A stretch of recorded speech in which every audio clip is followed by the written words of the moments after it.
What is the one quality that you possess that makes you think that you can walk out here and come into the ring and face the very best in the business? Ruthless aggression.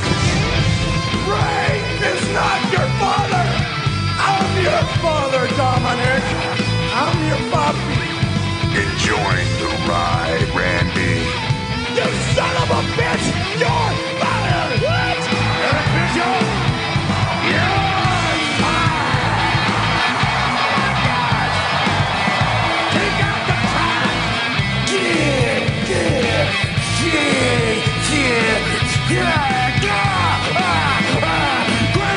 Graham, the only reason you were WWE champion for a year is because Triple H didn't want to work Tuesday. Boy, you're going to see what it's like to be my worst enemy. I read. Batista has won the world. Ruthless aggression.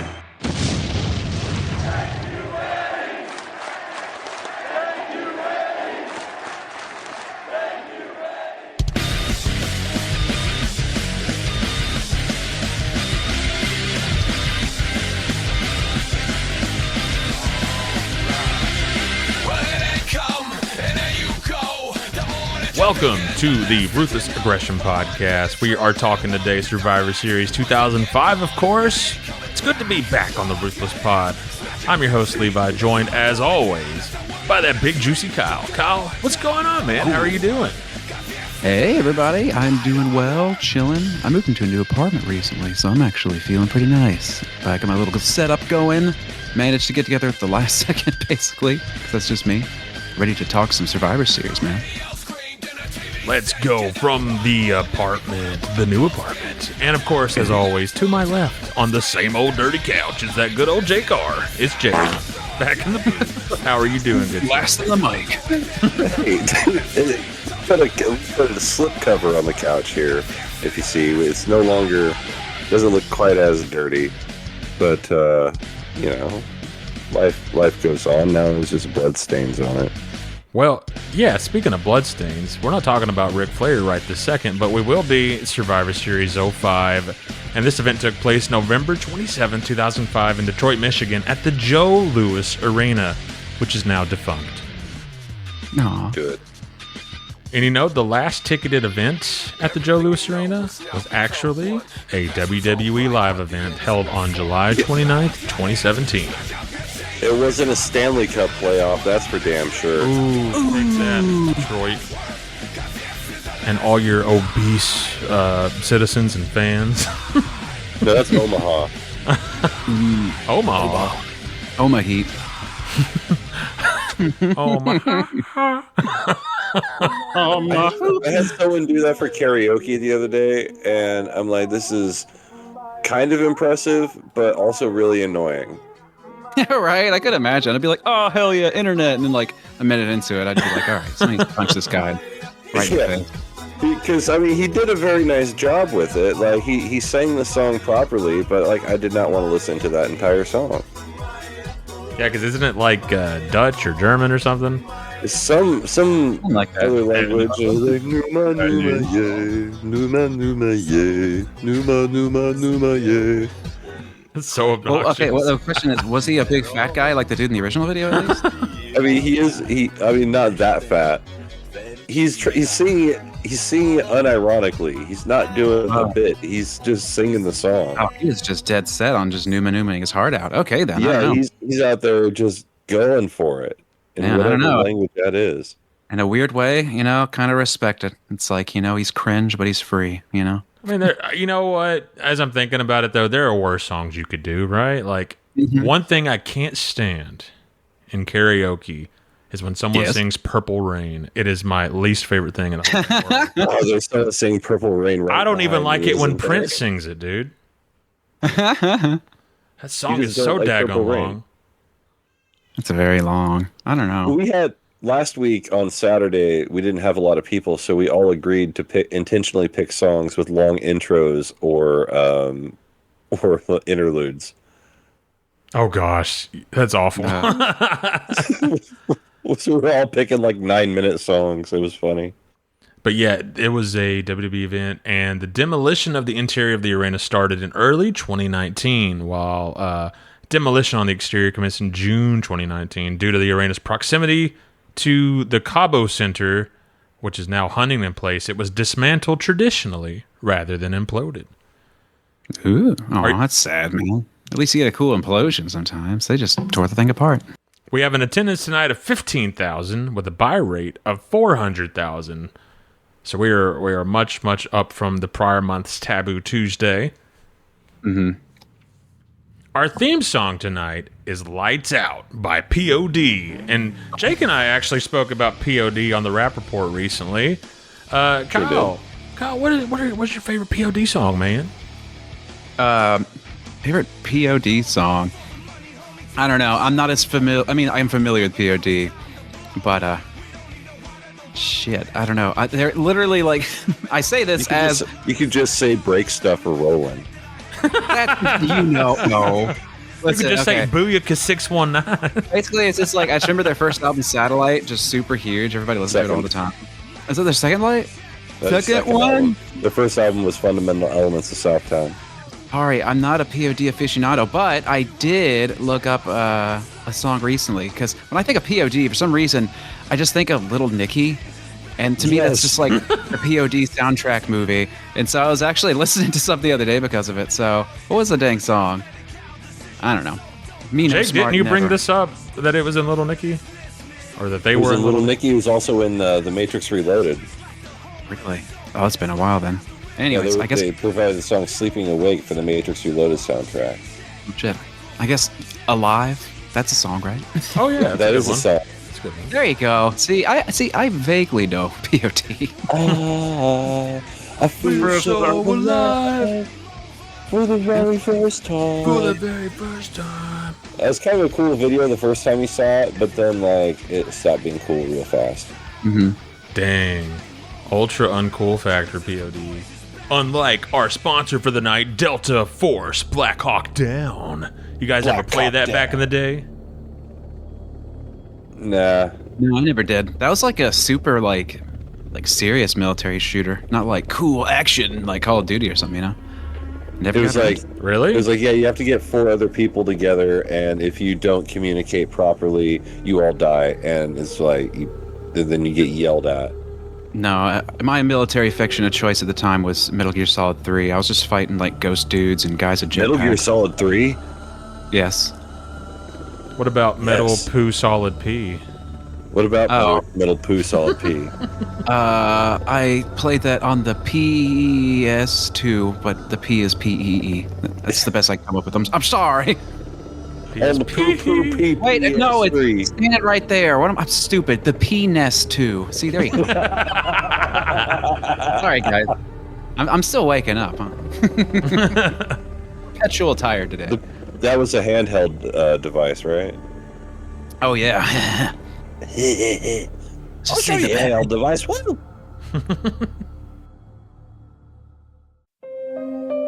Survival. It's the instinct that drives us. It's in our blood. The need to fight for what we hold most dear. For pride, supremacy, for respect, domination, for our lives. It's all about survival here tonight! Tonight, the spotlight shines bright. Men will enter the ring, harness all of their strength, all of their passion, and make their mark on history. Tonight, a championship will be defended against all odds. You're looking at my own personal referee. Only one man will be left standing. It's the beginning of the end. And tonight, teams will battle for survival. SmackDown versus Raw right not here! I'm the best wrestler alive today! I never back down. I never quit. It's gonna be about surviving. You think I'm afraid of you? This is their chance, their opportunity to seize the moment and own it forever.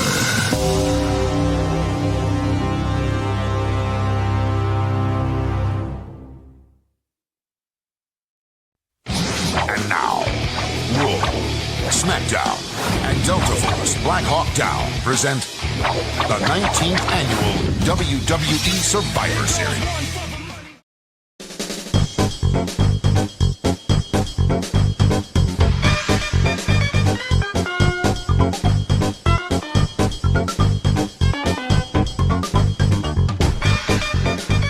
We get a nice opening package that highlights mainly SmackDown versus Raw, but also The Undertaker. He's back, don't you know? They very much focused on the surviving aspect of Survivor Series, in that this is life or death, and you shoot me. What is this serious? We could die. Oh, wrong pay-per-view. This is not Vengeance 04. But yeah, life or death in the name of SmackDown versus Raw.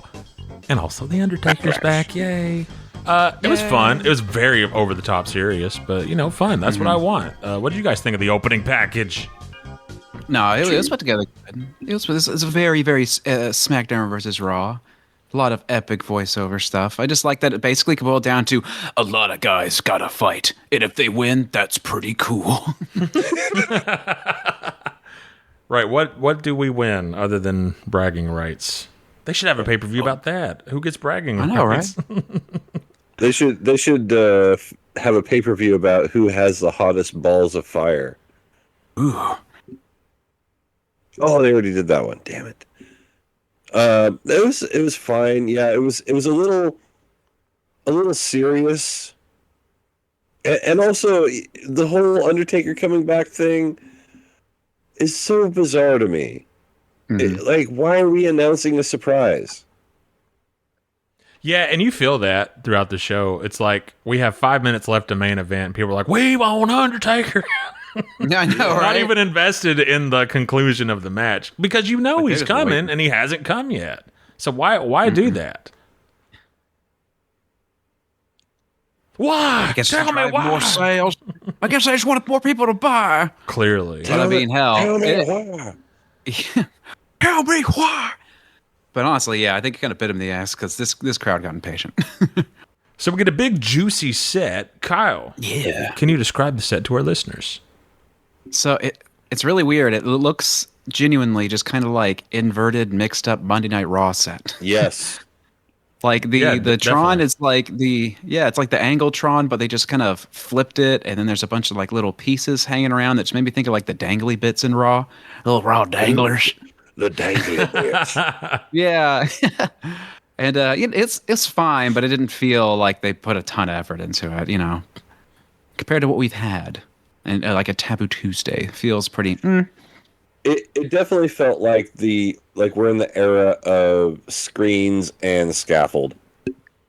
Yeah, it definitely is very big screen and scaffold, but not even like creative screen use. Like they'll put like a little thing for like, oh look, here's the matches and stuff. It was Raw level. Image flip. Mm-hmm. I don't know. I liked it, and it really is just an inverse, yet much bigger Raw Titantron. I don't know. Something about it felt a little more special to me, but I definitely get like, oh, they just turned it around. I definitely understand that. I mean, it works. I mean, it's not bad, but there should be a giant S with like a big blade or something cool swinging around. That's what people want. Yeah, this isn't a weird B-level pay-per-view. This is Survivor Series. Like, put some work in. I mean, if you ask Mr. McMahon, he might say it's a weird B-level pay-per-view.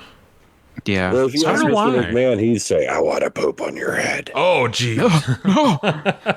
Yeah. Or he might say something else, Ooh. Oh, God. Yeah, it's coming later. Oh, yeah. He would say, I know exactly what he would say. You're fired. No! Oh. No, but it is really weird how, like, Survivor Series in your head, it's just like, no, yeah, there's WrestleMania, there's Royal Rumble, there's Survivor Series. At least that's how it was. And SummerSlam.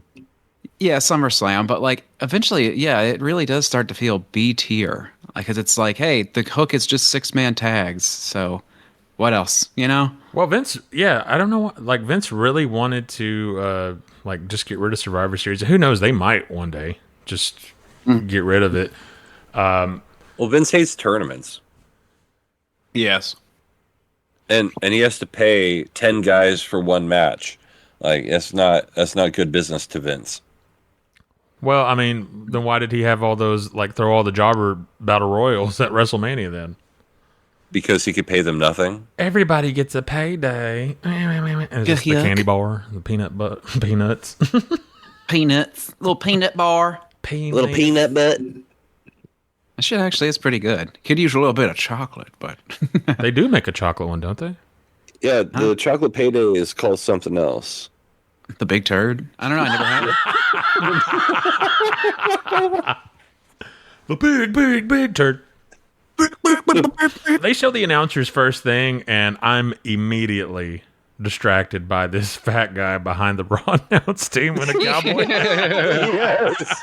Mm-hmm. He looks so happy to be there, and that ends up being like a theme of the night. There were loads of fatty patties in the crowd. Damn. It must be a Detroit thing. Guess so, man. Having too much of that Detroit pizza.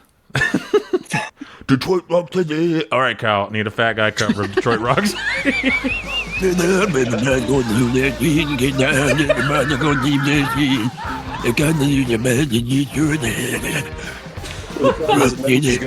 Seat because they're too fat. Yeah, I'm going to stay in my seat.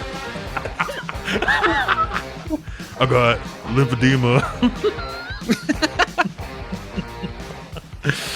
Oh goodness. So yeah, from the get, Raw and SmackDown, they're chirping at each other, and well, in my opinion, and I'm sure many of yours, and you fellas with me today, it only gets worse. Much like the tension in the room right now between SmackDown's Jake and Raw's Kyle. I'm gonna eat Kyle's freaking face off. I'm gonna tear my face off and eat it myself just to spite you. Maybe I should say Monday Night Raw's Kyle. Raw's Kyle kind of sounds like I don't know, like a Jewish wrestler. It's like, I'm from Ross Kyle. Hey, can you please sing Numa Numa? I love that song. Oh my God, what? Numa Numa Gay. Oh yeah, this song's 10 minutes. What's funny is I'm pretty sure I included that as a transitional song in Taboo Tuesday, so this is technically 2 episodes in a row of Numa Numa. It's topical. Sorry, folks. It was just hot at the times, folks. Sorry? Why would you apologize for that? Oh, my steak's too juicy. My lobster's too buttery. Ooh. Exactly. My fingers keep slipping. I'm trying to hold all my diamonds.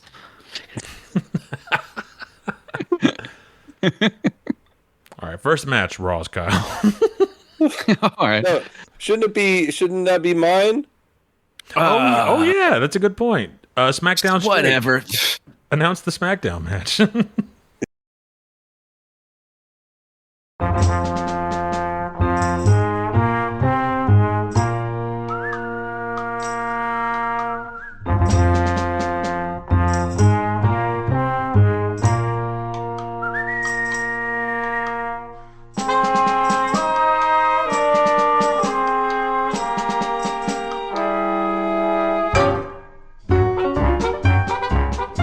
First up, we've got Booker T with Cruz Charmel up against Chris Benoit in the first of a best of 7 for the WWE United States Championship. Ooh, Queen Charmel putting respect on her name. Good job, Jake. Yes, sir. And you're someone who watches SmackDown week to week over on the Rap Report. Hey, how did we get here in this match? Where we're at with this is we've had some back and forth between Chris Benoit and Booker T, and 2 of them had a match for the United States Championship on SmackDown. Ended up in a controversial double pin in which Chris Benoit and Booker T both kind of had their shoulders on the mat. Well, good enough for government work. And so Booker T and Charmel was like, hey, man, it's a draw. I can't lose a title on a draw.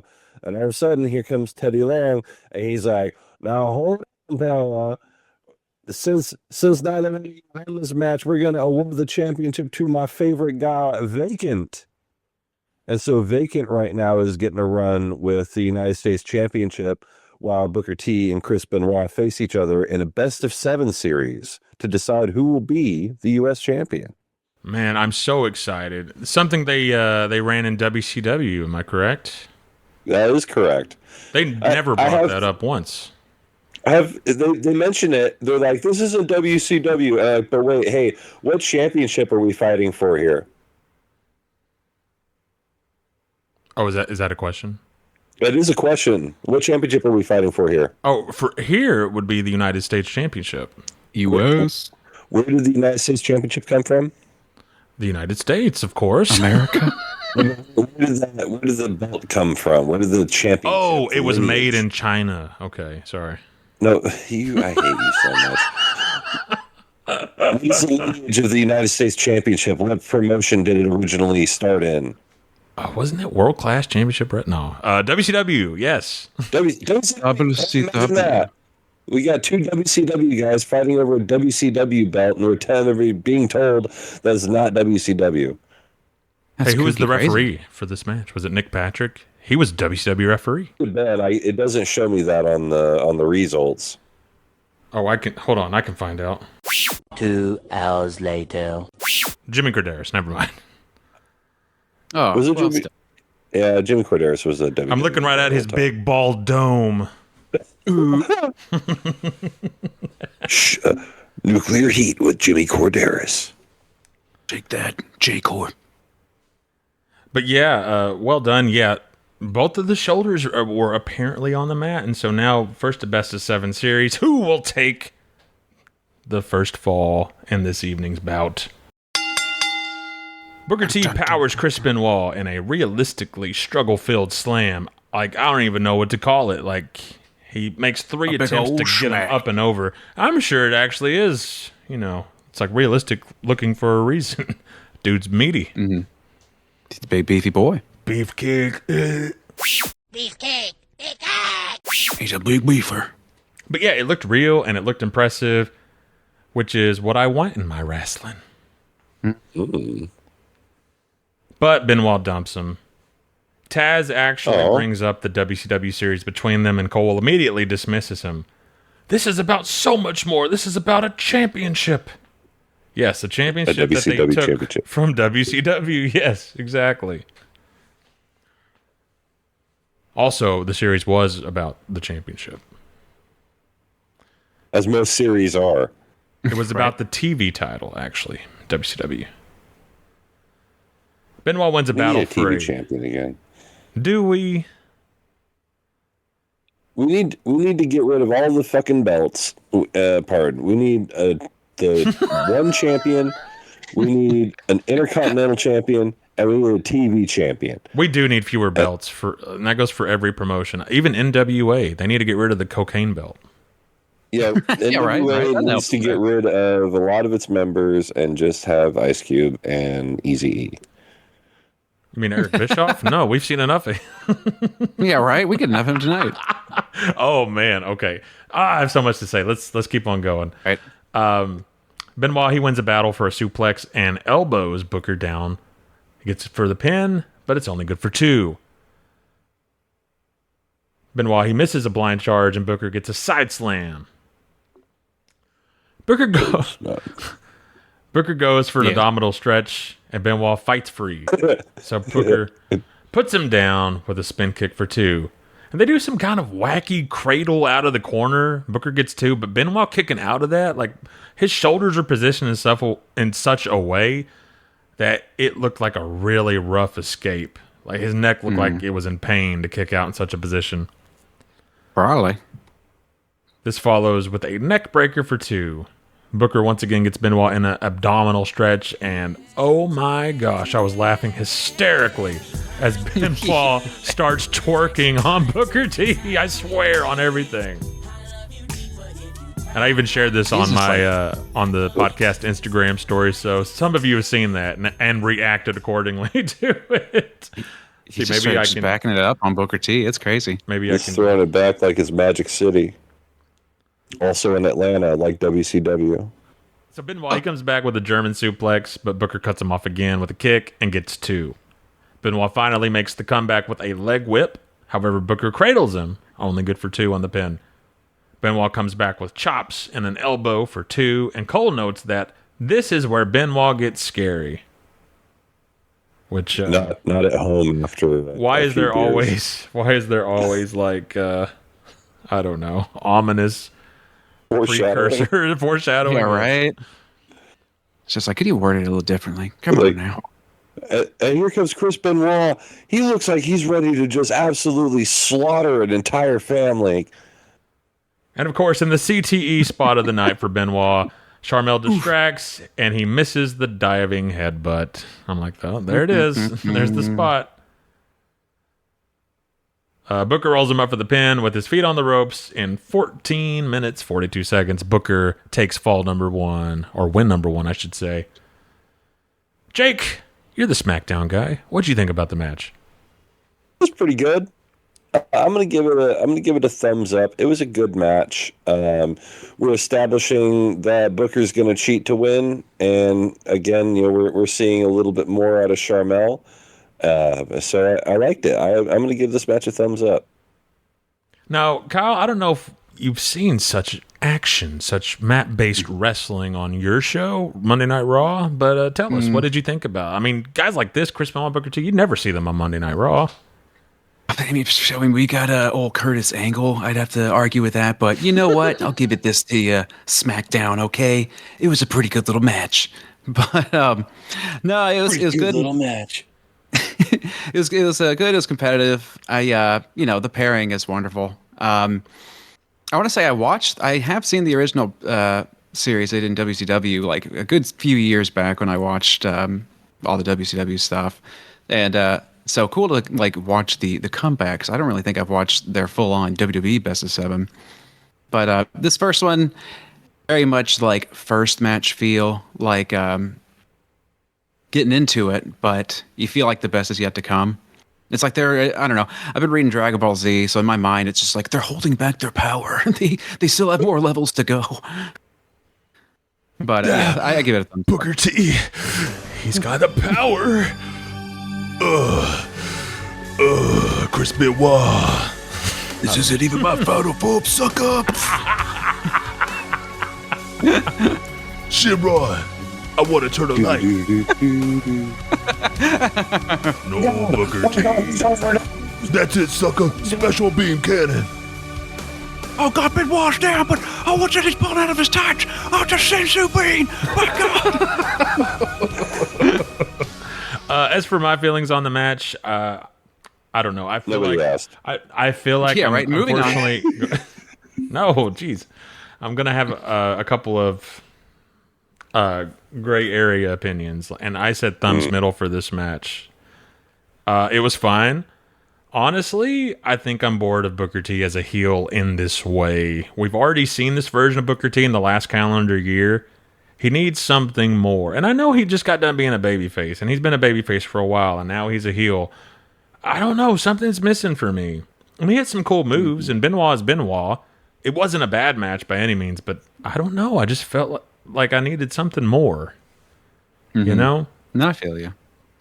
No, I say definitely this time into Booker T's career, like when like Sharmell comes in, it's like she's great. Like they're doing great work, but at the same time, in my mind, it's like I just know this is going to lead to King Booker, which I never was a fan of, and then his eventual just leaving the company. It's like he gets gold, but it kind of feels like a little too late. Wait, you weren't a fan of King Booker? No, I wasn't. I don't know. I guess I always really loved him since he first came into WWE, and when he was at his most serious and coolest, I was like, dude, I loved him as G.I. Bro. Yeah, he was super serious. Okay, then. Not that early. Okay, but since Triple H said no. It's like, come on now. And other things.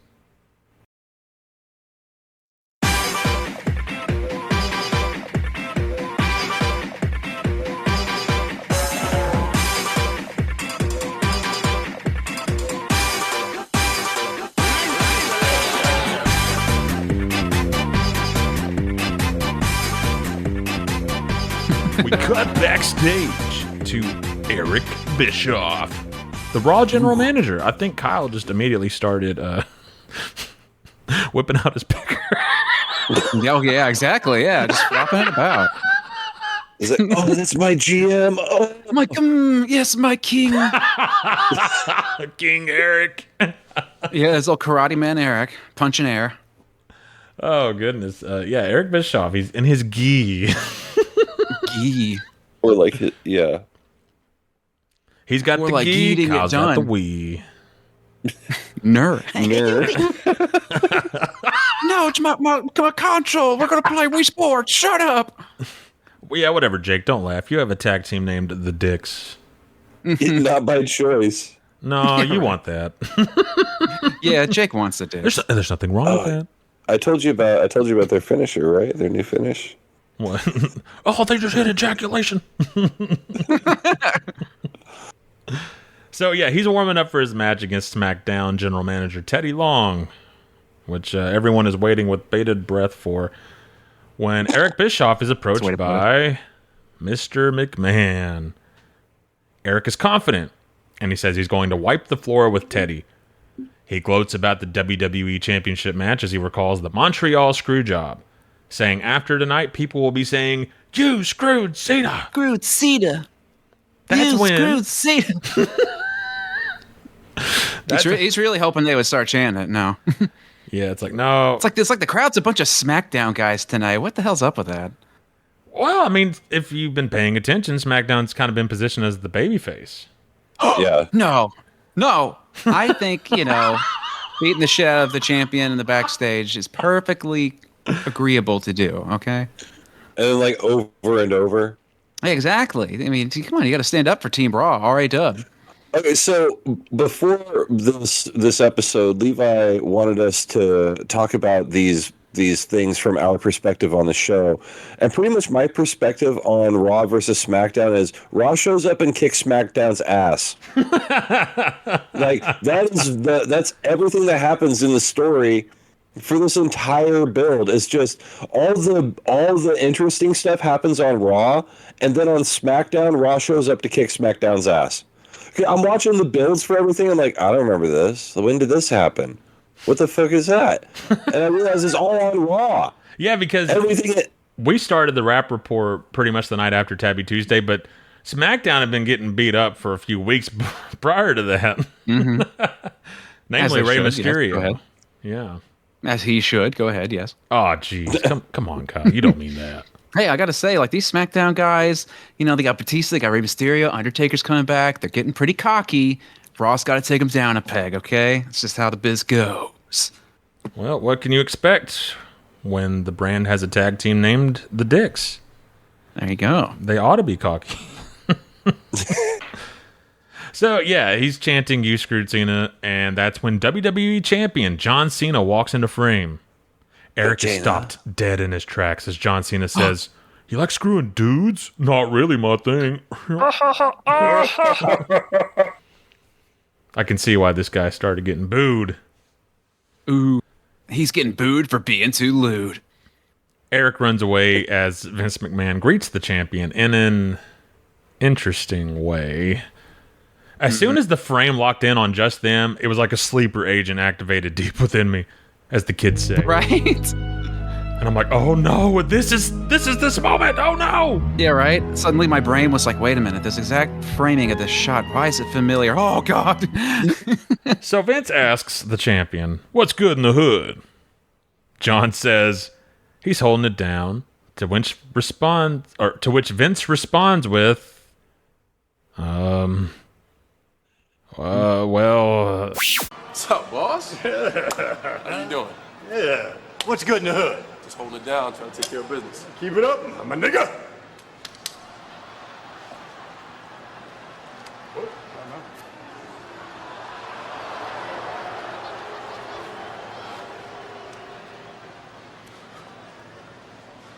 Tell me, he didn't just say that.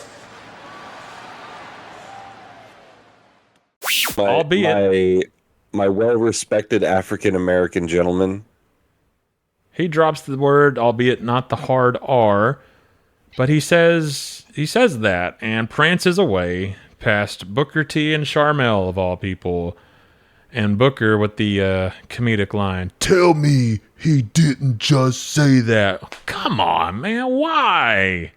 I don't understand like the point of this segment other than Vince is like, "Oh, it'd be funny if I said one of those rap words." That's what you people keep saying, right? I was trying to find that picture of the teacher who's trying to explain the difference between hard R. Oh my God. Say no more. Yeah, can you lend a well-respected African-American gentleman a pencil? This is just one of those moments that's frozen in time, and when you look back on it, like when you look at it through 2006 eyes, you go, "Well, that was weird." When you look at it through 2026 eyes, you look at it and go, "Oh, look, another Vince McMahon power fantasy playing out on screen." Right? Yep, and he'll always have his horde of defenders saying, "Oh, you just can't take a joke." Like, no, this guy we just need him back. That girl, she don't know what she's talking about. She just wants money. Oh my God, no. And to all you basement dwelling weirdos out there, get a life. Go touch grass. Understand women. Understand minorities, people of color. Read a book. Read a book. Yeah, honestly, though. Read a book and not a WWE biography. Man, not the WWE joke book. For George's sake, touch some grass. Touch some grass, please. Touch some grass.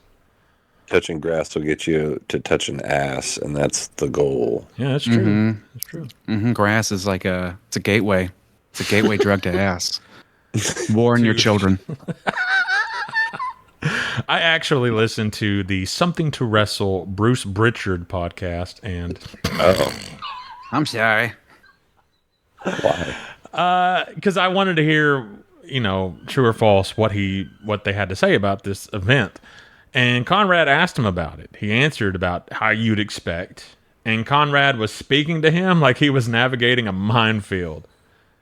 Such a spot in the convo. He was asking Bruce if Vince was smartened up to say this word specifically with an A, because he may not be privy if he's going to use the word, than to use it in the best possible way. I don't know, but man, he just could not spit it out.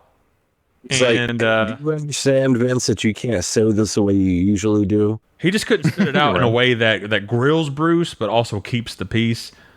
Mm-hmm. But what I thought was telling about Bruce's response was quite profound. In the midst of Conrad stammering, Bruce responds, "He's a grown man. He's not a child." And that should be all the answer you need to determine it was not only a horrible idea, but that he knew better. Because of course he did. Mm-hmm. So pointless. And, put aside the egregious usage of a certain word for the bad jokes, lame timing, and overall bad backstage segment. I'm awarding this segment with the 3-minute warning skit of the night.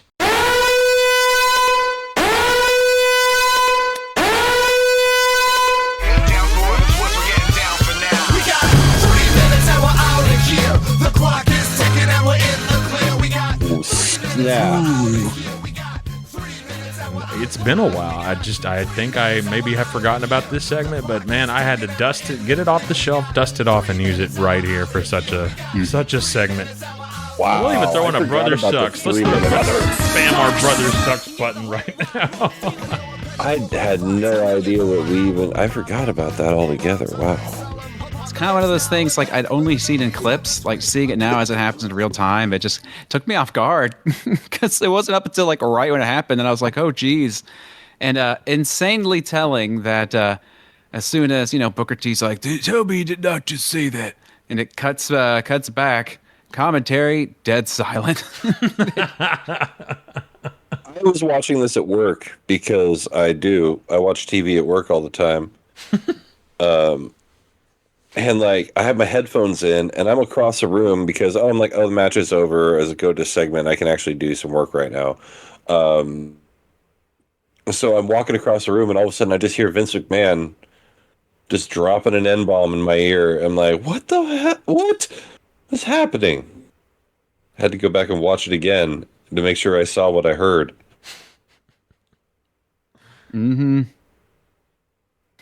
Yeah. Oh God, it's actually my wife had just like I was watching this on the couch, and my wife literally joined me just as Bischoff was out there, and I was like, "Oh yeah, this is pretty stupid."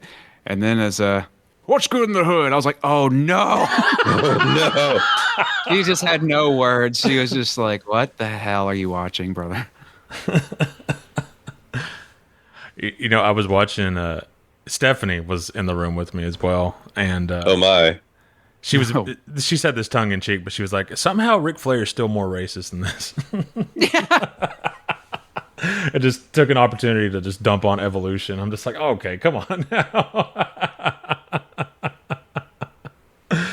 But yeah, obviously, like she was like, I can't believe that happened. Mm-hmm. And neither could I.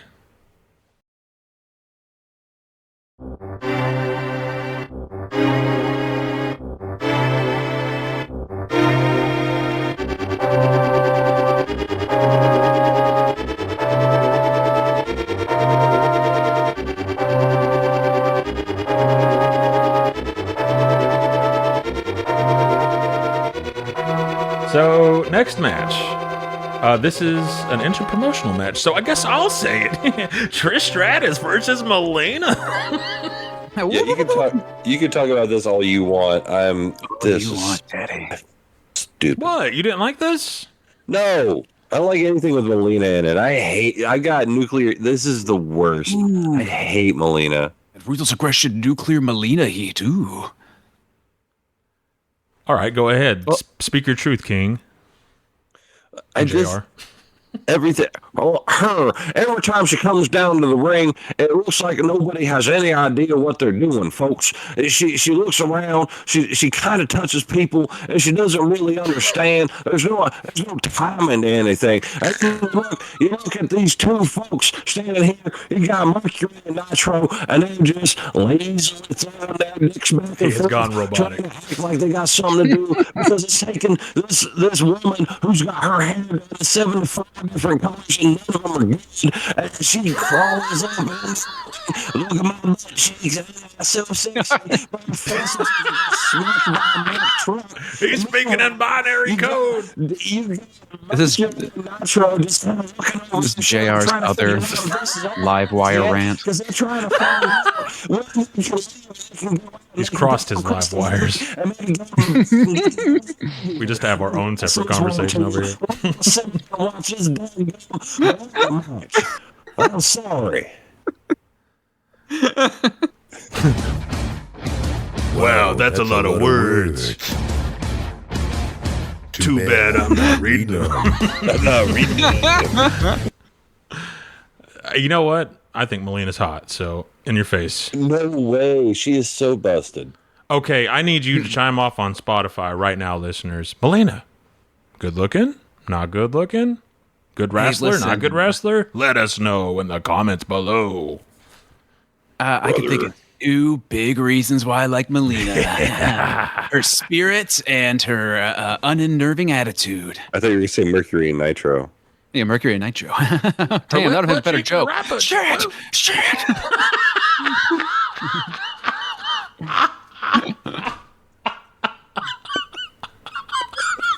Oh, gosh.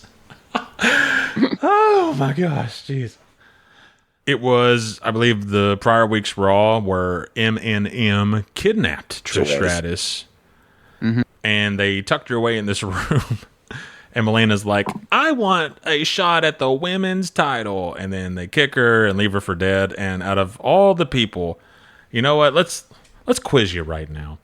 Let's quiz you, Jake, since you don't watch a single Monday night episodic show of wrestling, period.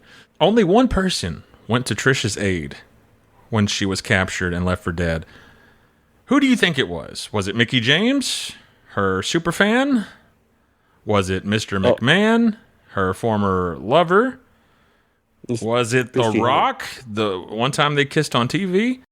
Or was Christy it your final option, Jerry the King Lawler, because he loves women?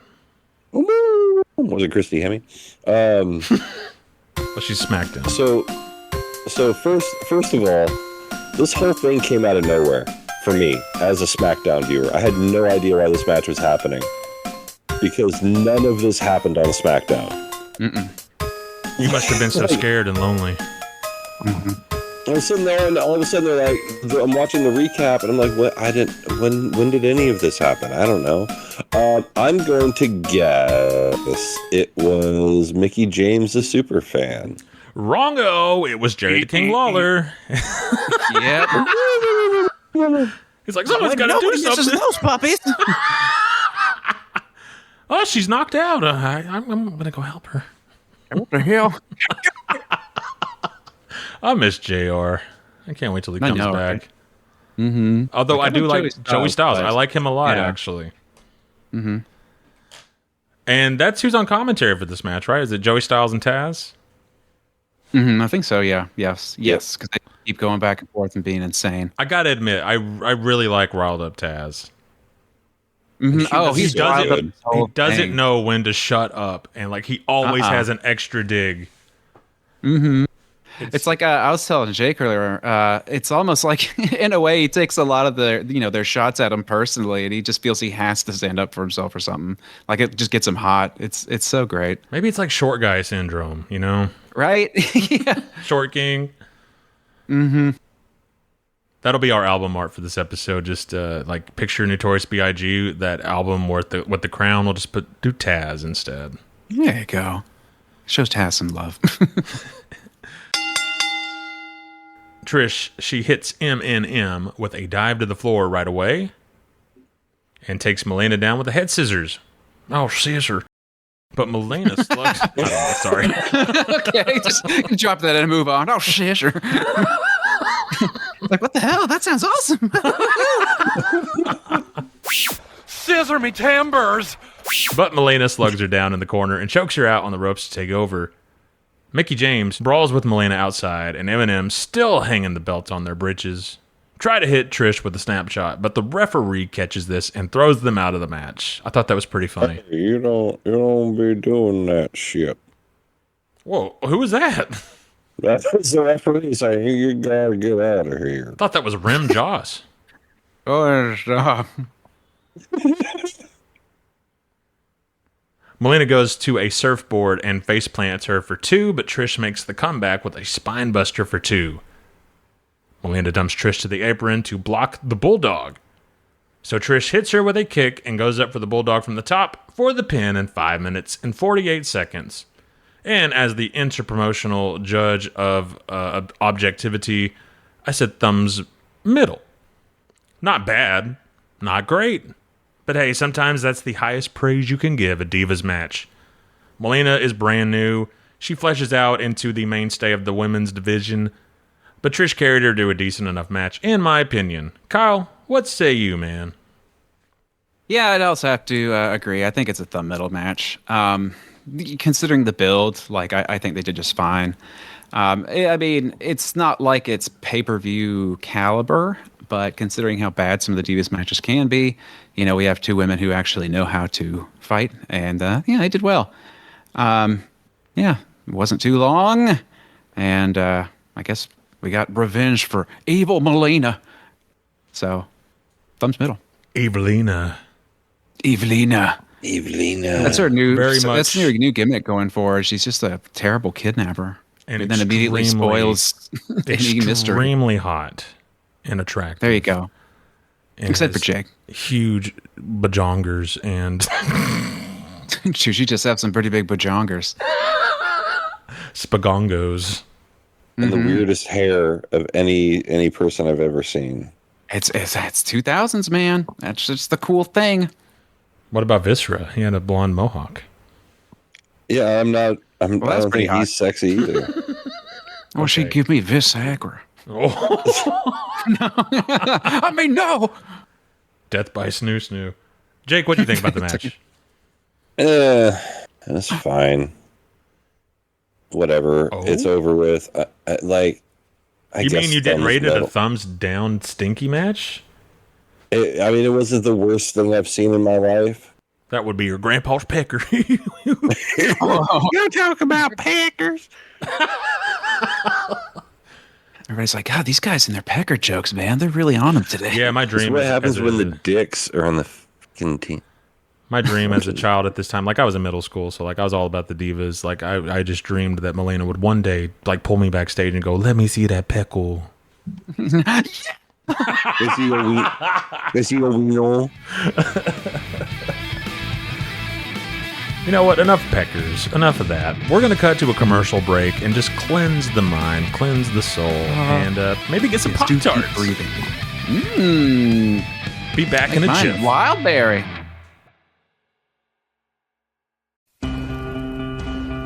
This fall, one film has Oscar written all over it. Time magazine calls it powerful. And Newsweek says Oscars are inevitable. Walk the Line, rated PG-13, now playing only in theaters. Rated T for teen.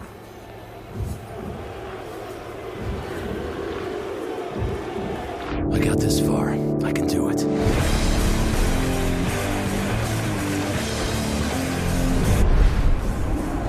I don't know if he's brave or just plain stupid. Take it easy. It's now or never.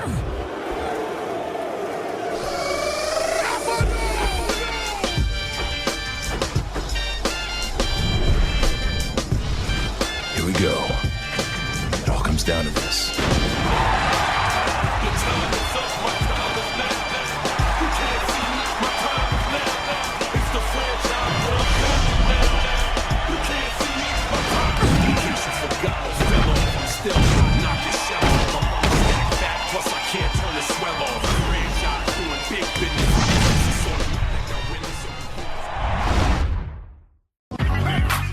Now that's what I call music. Volume 20 has arrived. 20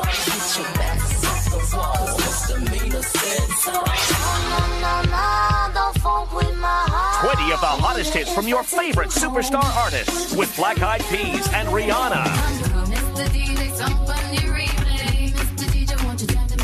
Now 20 brings you all these chart-topping hits, including Ludacris featuring Bobby Valentino and Bow Wow featuring Ciara. Now I done been with different kind of girls, feel like I done seen them all, but ain't none of them at all. Now that's what I call Music 20 has massive hits, including Pussycat Dolls featuring Busta Rhymes and Lyfe Jennings. To order Now That's What I Call Music Volume 20 and receive your free cell phone charm, call or order online at nowthat'smusic.com. $18.98 plus $4.95 shipping and handling. Fresh delivery available. Call now.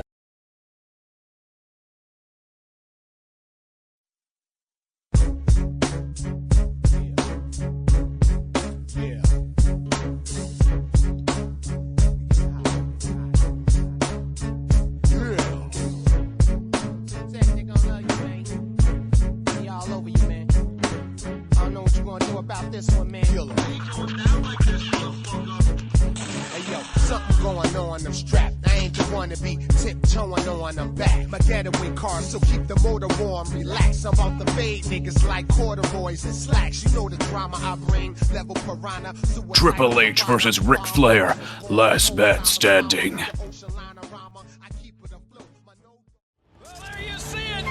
That is one place in the WWE you usually don't want to be.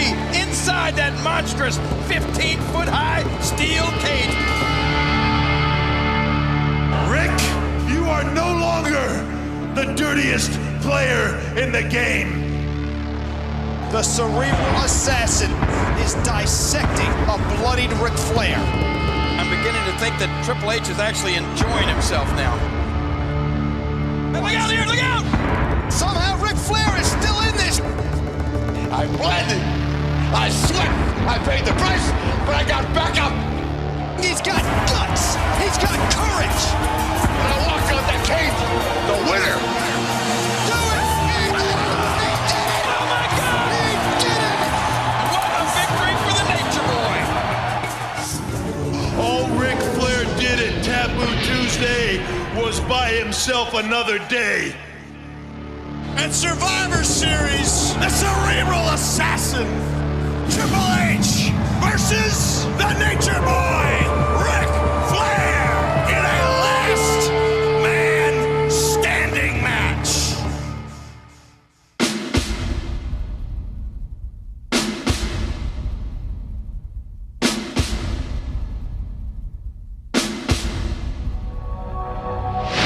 Last man standing match is very simple. You win when you incapacitate your opponent for a 10 count. It's not gonna be about winning. It's gonna be nasty. It's not gonna be about losing. It's gonna be brutal. It's gonna be about surviving. These two men are determined to put it into one another. Last man standing. There is no disqualification.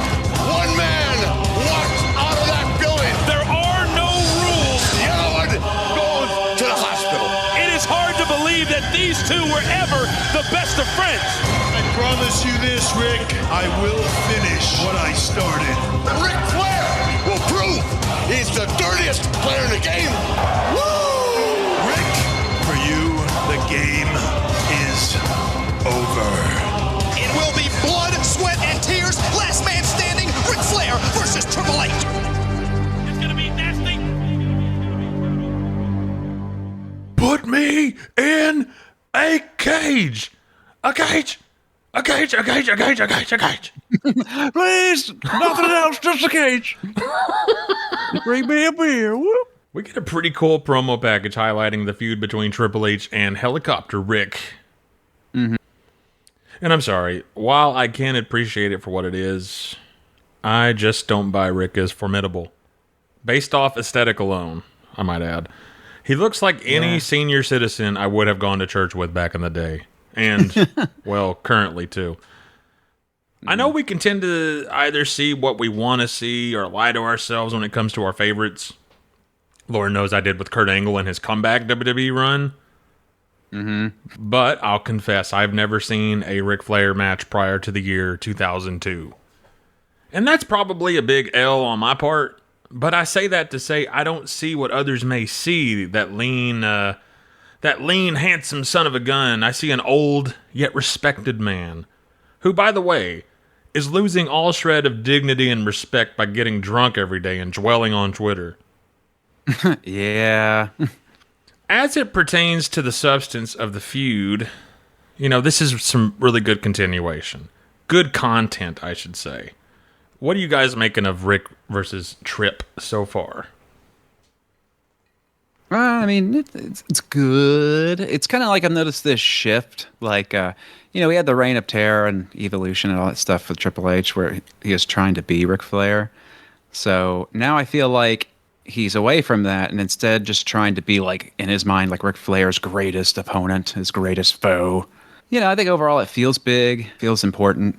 At the end of the day, yeah, he's just beating up an old man. So. I mean, Jake, you would probably have to be the biggest Ric Flair fan here, if I had to guess.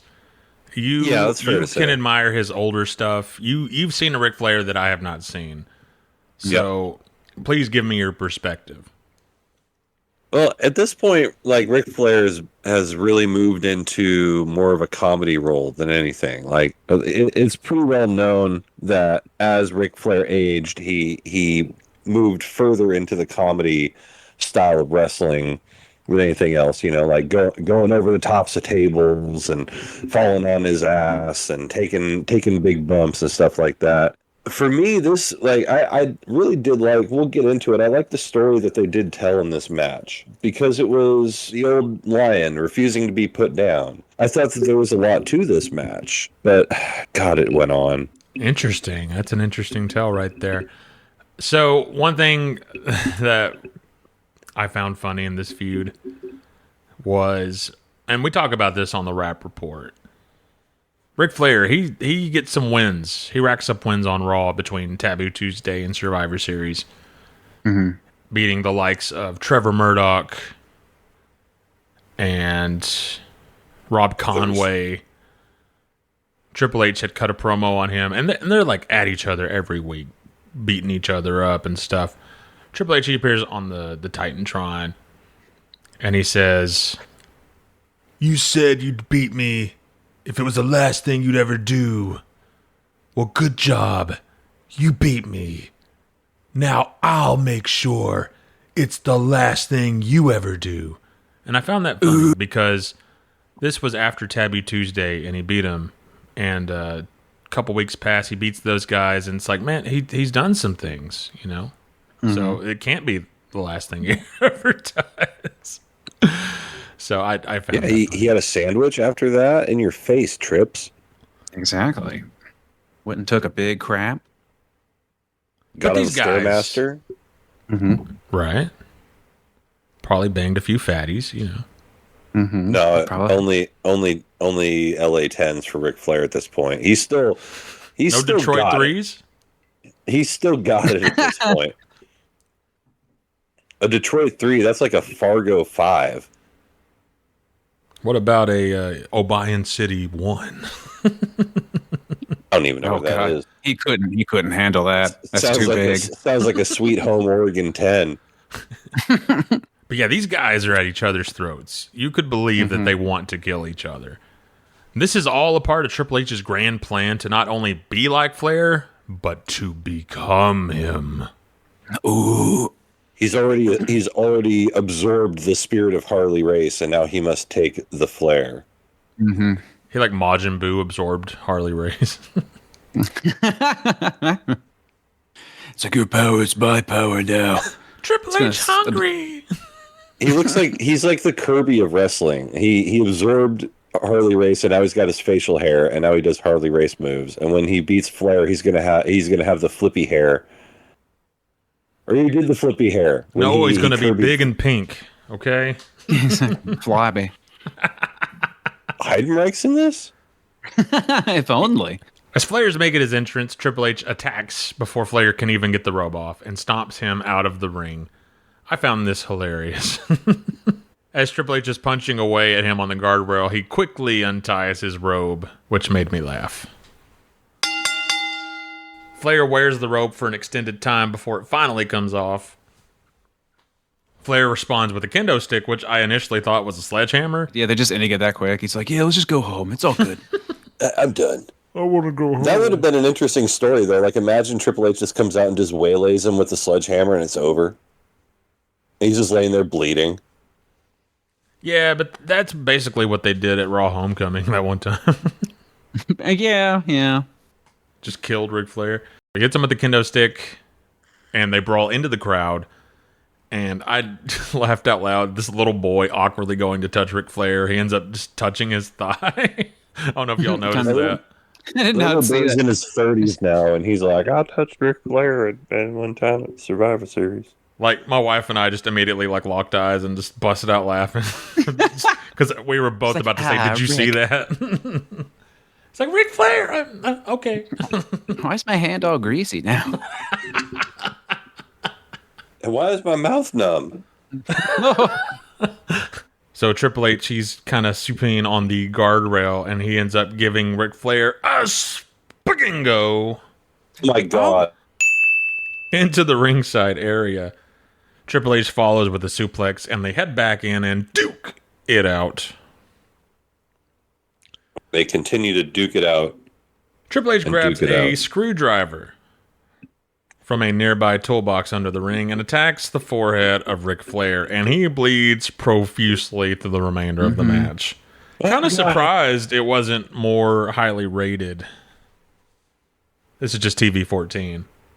Mm-hmm. And yeah, he's bleeding all over the place.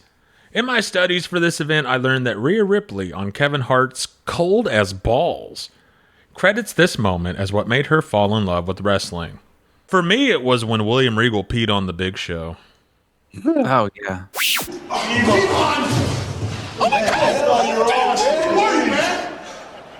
Look what Regal did! What the hell are you doing? Regal! Get off me! Get off! Regal! Regal peed on the Big Show's peed on the guy! So I can't judge. For me, it was Pigpen Fun with Eric Bischoff. For me, it was the pie eating contest, the very next event. And the burp. Who can forget about the burp off? That very real burp from Steve Austin inspired me. For me, it was when Steven Richards was the woman at Unforgiven.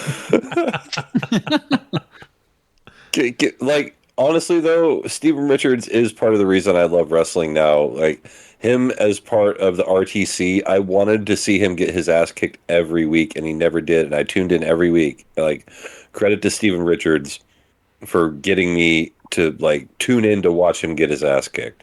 Mm-hmm. Yeah, shout out Steven Richards. I love Steven Richards. Solid guy. So they head back out, and Triple H beats on him, runs him into the stairs, and then gets on the microphone. And as the ref, this is the funniest. This is the funniest thing. What happened? Like he gets on the microphone. He's like, "Come on, get up, Rick. Sit down." Come on, Flair! Get up, you old bastard! Stay down, or I'm gonna put you down for good. 6. Referee up to 6. Stay down, Rick. Do what's good for you. He's up. Stay down. Oh, look at this! Look at this! He's got a handful. Yeah, get up, you or not. Stay down. Stay down. Stay down. It's like, wait, what do you want him to do there, Hunter? Never mind. He just conks him in the head with the mic. Why not? And as he's hooting and hollering, Flair recovers and grabs Triple H by the balls. Ooh. And Triple H is like, get up, ah! You're crushing my berries. It's not just, he grabs and he, like, eagle claws his junk. Like, he's got a finger under each testicle and shaft in the palm. He's got the whole game in his hand. He starts stroking. He starts cranking the hog. Just crank. Oh my god! No. And then in the corner, up the helicopter. Triple H immediately goes up an octave. It's like, oh, he goes, time to play the game. He really sounds like Majin Buu then, yeah. There you go. Triple H bonks him on the head with the mic. I thought that was hilarious. But, it also goes back to a conversation we've had on the podcast. And, like, as a grown man, especially, with your you got family and everything, it's like, if you were to find yourself in a fight at this point, would you fight, like, like use technique and everything, or would you just fight dirty and get out of it? And we all pretty much agreed it'd be the latter.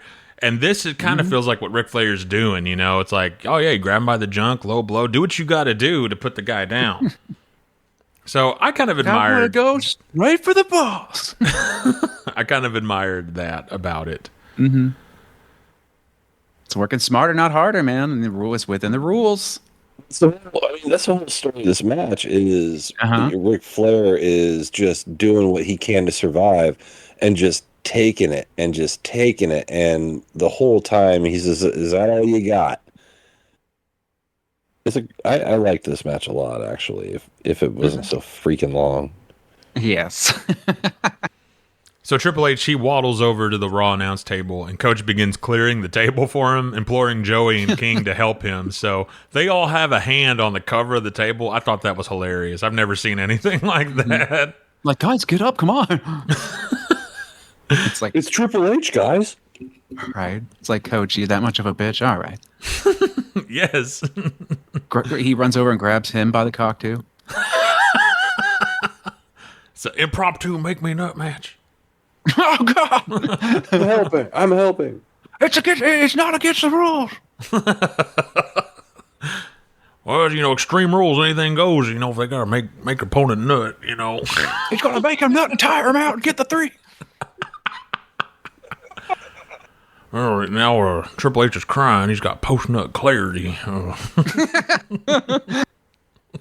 Why am I doing this to my friend? Oh, my God. I think he's feeling some regret for having someone else jerk him off there, Cole. He is wrestling with regret. That's what he's doing. Oh, shite. I remember when that guy was cool.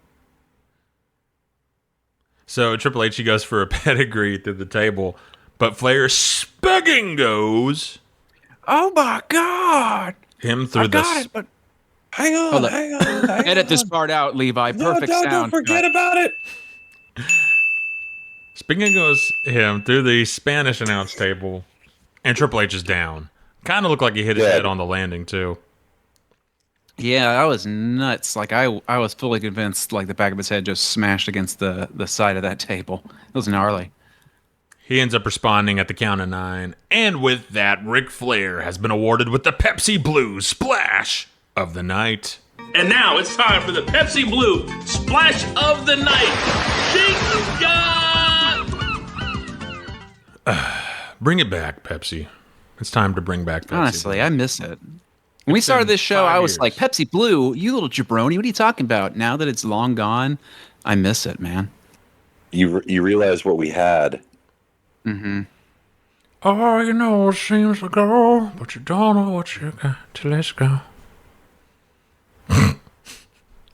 Back in Hey, Triple H. Paradise, give me a Pepsi Blue. Back in, Triple H grabs a chair and beats on Flair. Beats on Flair. Similarly how he beat him off at ringside. Her.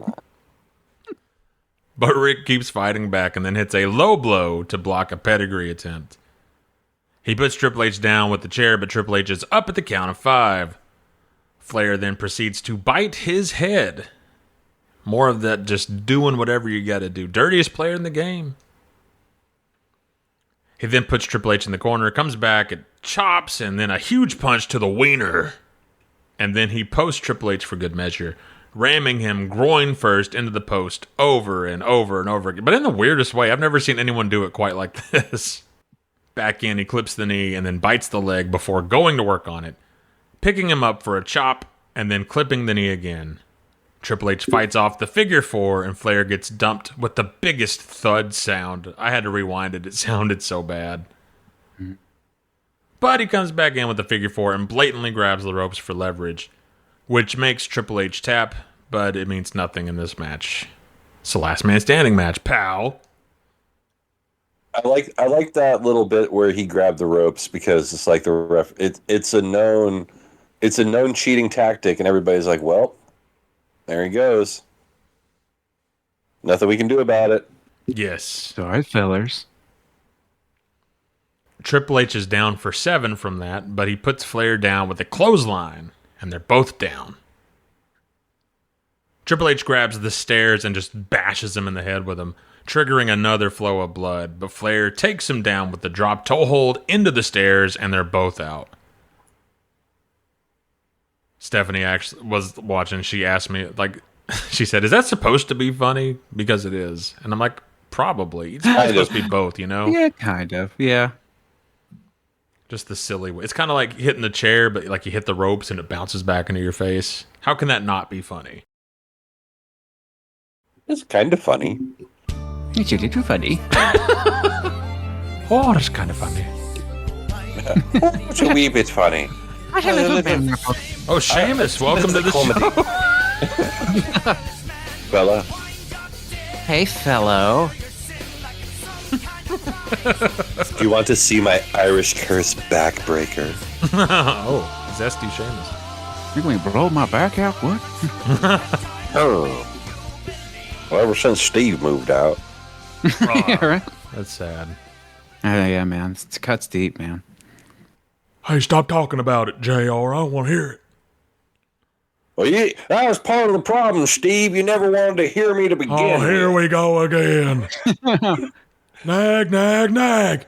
What? I still got your beer cans laying around the house right where you left them. You son of a bitch told me you'd clean up. Look, I'm having a hard time, okay? I can't quit you. Look, Steve, life just ain't the same without you keeping my bed warm. I'll admit that. And maybe I missed the way you cuddle with me. How about that? Well, Steve, I don't think we're past reconciliation here. Just let me back in, JR. I need you to meet me halfway, Steve. I need less Stone Cold and I need more Ringmaster. You know what I'm saying?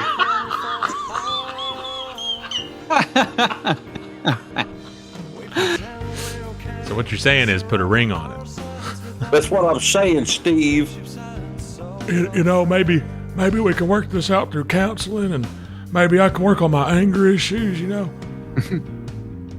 And stop coming home drunk. I was like, well, you know what, baby? Maybe it's just about time for this stone to get rolling. Baby. No, Steve, come back. Oh, gosh. Oh, my gosh. How in the world? Okay. To wrap up here, they both beat the count of 8, and Flair comes back with chops, but he walks into a pedigree. Ooh. But he gets up at the count of 5. So I'm like, okay, whatever. So Triple H gives him another one. And no man can live out 2 pedigrees. Except apparently Ric Flair. And he throws the double birds at Triple H, who responds with a 3rd pedigree.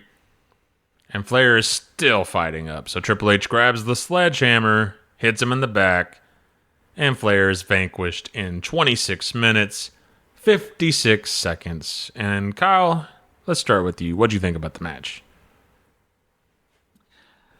You know, I feel like I just had this PTSD with Triple H, where if it's a match of his and I just have the feeling it could go long, like it's going to be unbearable. But no, I was surprised at how much I actually liked this match. It was slow, yes, but I think at least the pace felt a little more leaning towards like methodical rather than just like molasses. Definitely Falls Count Anywhere, like all the plunder and your fall and stuff helped it. The length of it was probably the biggest issue. I'll say, like, when I watched this the first time, like I watched it twice.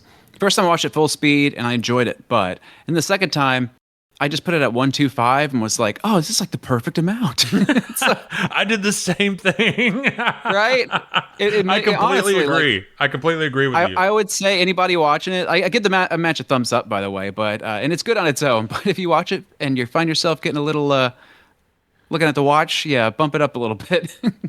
But no, I should have done that. I probably would have really liked the show at this match at 125 speed. Mm-hmm. Because yeah, I mean, like you said, I mean, it is a good match. Like they tell a good story, and Ric Flair works his ass off in this match. So much getting murdered. But yeah, it took 27 minutes. If they did it in 22, we would have been a lot happier. For sure, for sure. Thumbs up from me, by the way. I went back and forth on this. I watched this match twice. And the second time being in 1.25 speed, like Kyle said. And I could not come to a rating. So this is what I wrote down. Or maybe I did. I said thumbs, ... IDK. I have some very conflicting feelings on this match and the very talented wrestlers who wrestled in it. All the discourse I've read online have this as an amazing match. 4 stars, 5 stars, 1,000 stars. And I think if maybe you, and I'm speaking only for myself here, remove any prior knowledge of who these guys are, never mind Rick is 50, and never mind Triple H is a politicker, nepo man, this is a great last man standing match. Mm-hmm. For me, I can't help but to be distracted at how old Flair is. And that he's never been this powerhouse. He's been built to endure for sure. But I don't know, man. Like, I could never buy into the fact that he could hang with the prime Triple H, let alone endure multiple pedigrees. And how many times have you heard me say they could have shaved off 10 minutes about a Triple H match? It's constant. We're saying it now. So, I don't know. I think I'm left with the thumbs middle, even though it feels wrong to rate this below a thumbs up. But that's just kind of how I'm feeling. That's how you feel. It's how you feel. But, whatever. Screw you, Levi. Dissing Raw. Yeah. No, man. They're both great. Whatever, Levi. I better see who your allegiance lies with at the Survivor Series. Hey, how about I smack it till I'm raw? How about that? Oh!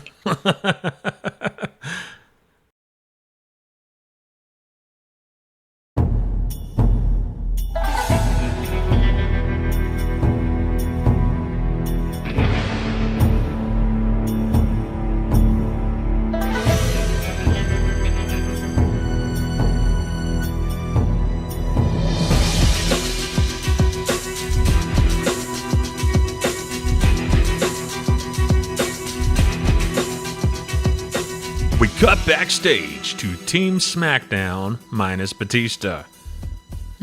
Randy Orton is hooting and hollering about why he should be the team captain and why Big Teast, he sucks, actually. It sucks, dude. And JBL is egging him on until the aforementioned Big Teast walks into frame, giving Randy and JBL the, he's right behind me, isn't he? It's like, this is awkward. And they all end up showing their support for Big Teast by the end of it. Look, man, this is just Republican fantasy core with the Batista merely giving a look and the liberal snowflakes of, checks notes. JBL and Randy Orton cower in fear. I just hate scenarios like this. Like, oh, he's so cool.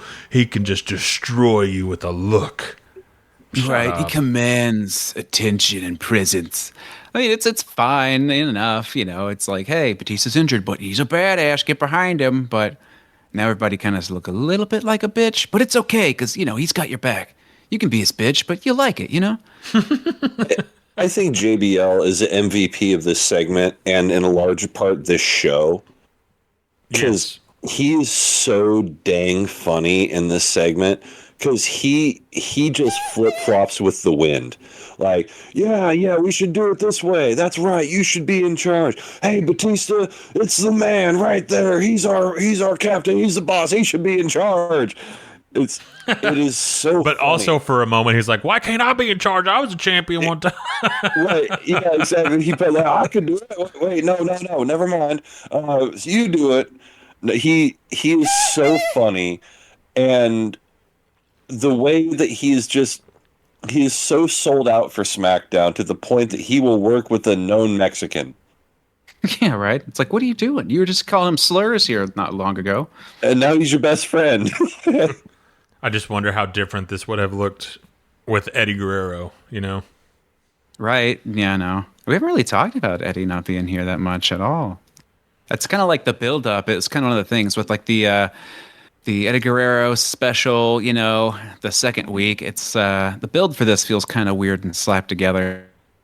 Managed to put out something the quality they did, quite frankly. There are several wrestlers in this event who are wearing that EG armband. Rey Mysterio obviously does it for like ever. But John Cena, he's wearing the wristbands. Edge, he's wearing them. So his presence is definitely here. There's signs out in the crowd like, we miss you, Eddie. Eddie chant breaks out during Rey's entrance, which I didn't think they let it breathe enough, but we can talk about that later. So yeah, it's definitely being felt, his absence. And we talked about that on the Rap Report, Jake, just about this void. It just feels like a big void. Absolutely, man. Like Eddie was, I mean, he should have been on this team. He should have been in this match. And you think about how different it would have been. Like, think about that dynamic if you had Eddie Guerrero in there with JBL, and these two definitely don't like each other, but they would have had to put their differences aside. Like this, there's so many more branching stories that we could have gone with, and we lost all of them, and we had to do a weird reset in the middle of the story to piece together what we have. Like, man, there was so much we didn't get out of this. And Randy Orton's a fine replacement. You know, I love Randy Orton. Despite the fact that he lost the qualifying match, and they never explained why. I guess other than Teddy picked him. But yeah. But yeah, he wasn't even supposed to be in the match. Would he have gotten there through story? Who knows? Maybe Bobby Lashley wasn't supposed to be there. Well, no, he won his match. I don't know. I don't know, man. But it's an interesting thought. So we cut to the ring, and here is Edge with Lita. Crazy Leets. Oh, Crazy Leets. Crazy Leets. What the hell? I feel like somebody coming out to make fun of him. It's like, oh, look, there's old Edge and Crazy Leets. You guys are lame. It's just Big Show, like right after he ramps up the crowd to do his signature catchphrase where he just yells well into the microphone. Hell yeah. We got Oh, man. So yeah, he's announcing that he'll be debuting a new talk show called The Cutting Edge. Ooh. Yeah. And he says there's no cheesy TV screens or palm trees. I guess that's a dig at Chris Jericho there. Not the palm trees, of course. He said he's going to tell the truth and ask cutting questions to own the libs. Just kidding, he didn't say that. But when he said, I'd tell the truth, unlike other people, I'm like, oh gosh, freaking Alex Jones over here. Making the frogs gay. we need an Edge edit with that audio. They're turning the frogs gay. So we have Dimitri Young at ringside of the Detroit Tigers. God. Jake, what do you know about this guy? I'm like, all right. This guy's a bomb. Oh my God.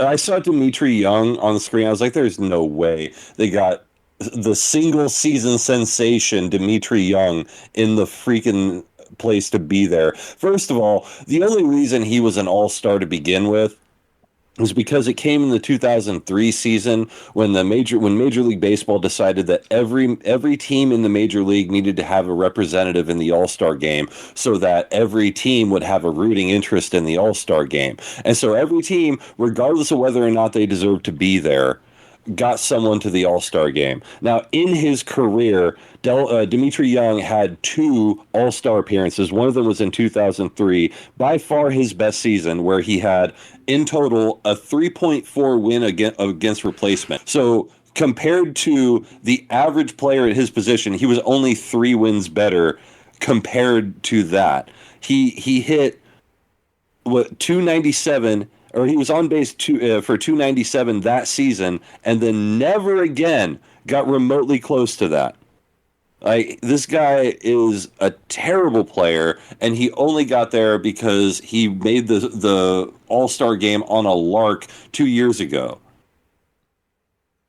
I don't know. I think he looks pretty cool. Well, Jake, all I have to say is, where's your championship? Ooh. He didn't win a championship. Yeah, but the Red Wings did. Yeah, and the Avalanche beat him. You might as well. I don't know that much about baseball. You might as well be speaking hieroglyphics to me. I am. But that's fascinating that he is a, quote, bum. And checks out. He looks like one. I love his very 2005 hairstyle, though. Oh, it's glorious. I miss that sort of like, it reminds me of Carmelo Anthony, his hairstyle. Yeah. Oh, yeah, Carmelo was a dude. So Edge, he starts attacking him and asks if he sucks because of lack of talent or lack of steroids. And I'm like, immediately, like, why are we on a wrestling show saying the S word? Seriously. Dude, have some self-awareness. It's like, Edge, don't you know a thing or two about steroids? Shut up. Don't talk about that. Dude, I love your Edge voice. Do it again. It's pretty accurate. It's such a weird accent. It's like, it's not slurry. It's like, it's just the words just slip out. It's like, hey there, elites. How's it going, crazy? He speaks out of his pointy tonight. Did you just say, how's it going, crazy? Yeah. Hey, crazy, how's it going? Like, that's her first elites name. here are going to go to Taco Bell.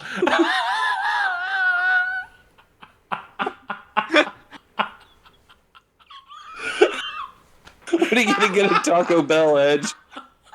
I think I'm going to get a Mexican pizza. Cheesy roll-up. Cheese roll-up. Baja Blast. A Cantina chicken burrito. So Edge, I'm hearing it now. Edge is just like a little bit turned down Jesse the Body Ventura. Yes. Oh my God, yeah, you're right. You're Youthful really right. Canadian Oh my God. Ventura. Yeah, you just go a little deeper and you're just in the Jesse Ventura territory. The Baja. Oh my God. Oh my God. I never put 2 and 2 together. That's an amazing observation. I'm saying, only on this podcast, you guys gonna get that. You think you know me? You think you know living off the grid? I live 10 miles from electricity and the Baja. That's it. I'm leaving. Come on, Tyrell. Crazy Leeds, get into my electric car. Crazy Leeds escapes with Ventura. Yeah, before you get in, get me one of those Baja Blasts. Despite common thought, we do not actually get them in the Baja.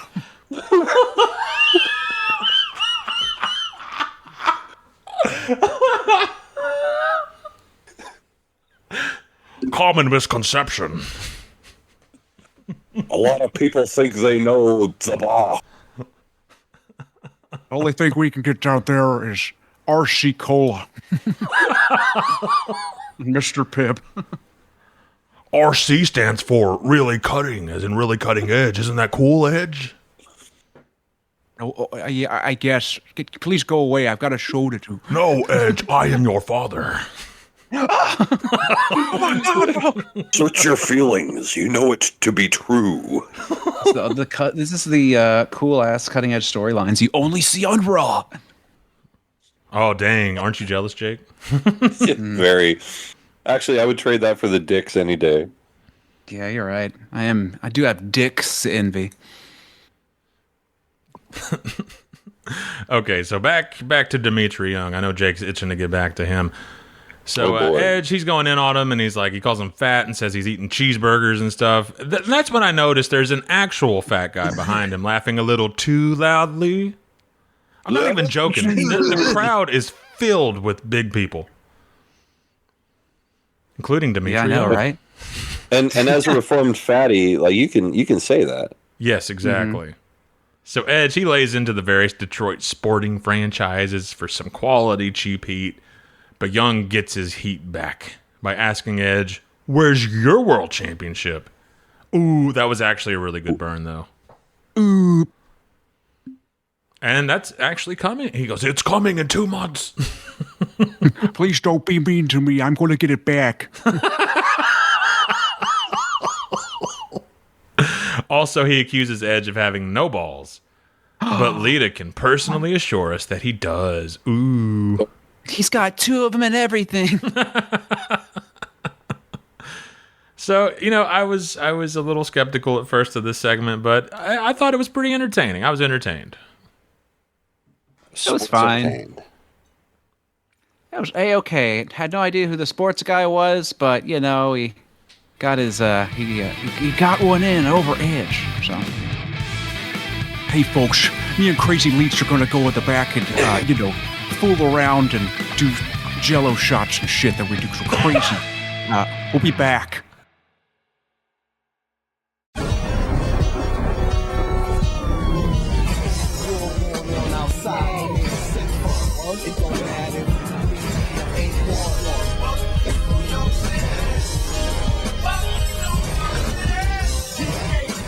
Officer Marcus Reed, Street Crime Unit. They don't respect this. Maybe they'll respect this. True Crime, New York City. Rated M for mature. Hogwarts has been chosen to host a legendary event. 1 epic challenge. The Tri-Wizard Tournament. 2 new schools. 3 dangerous tasks. I'm scared, Phoebe. Year 4 is here.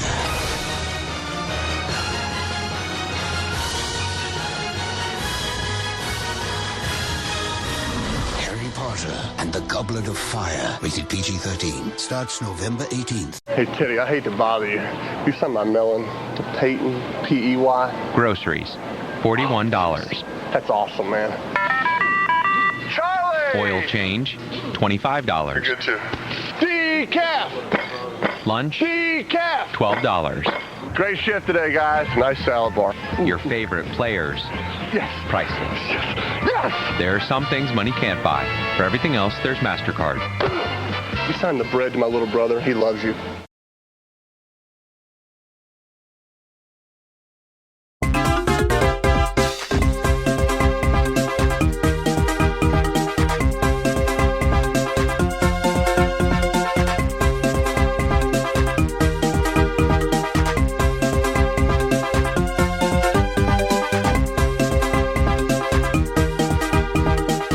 Kurt Angle taking on John Cena with Daivari as guest ref for the WWE Championship.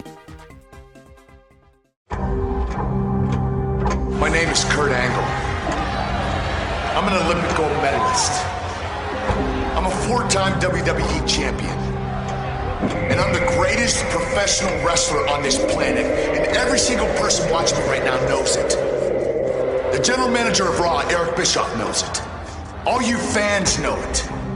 John Cena knows it. You do, Cena, don't you? You would never admit it to your chain gang. But deep down in your heart, you know.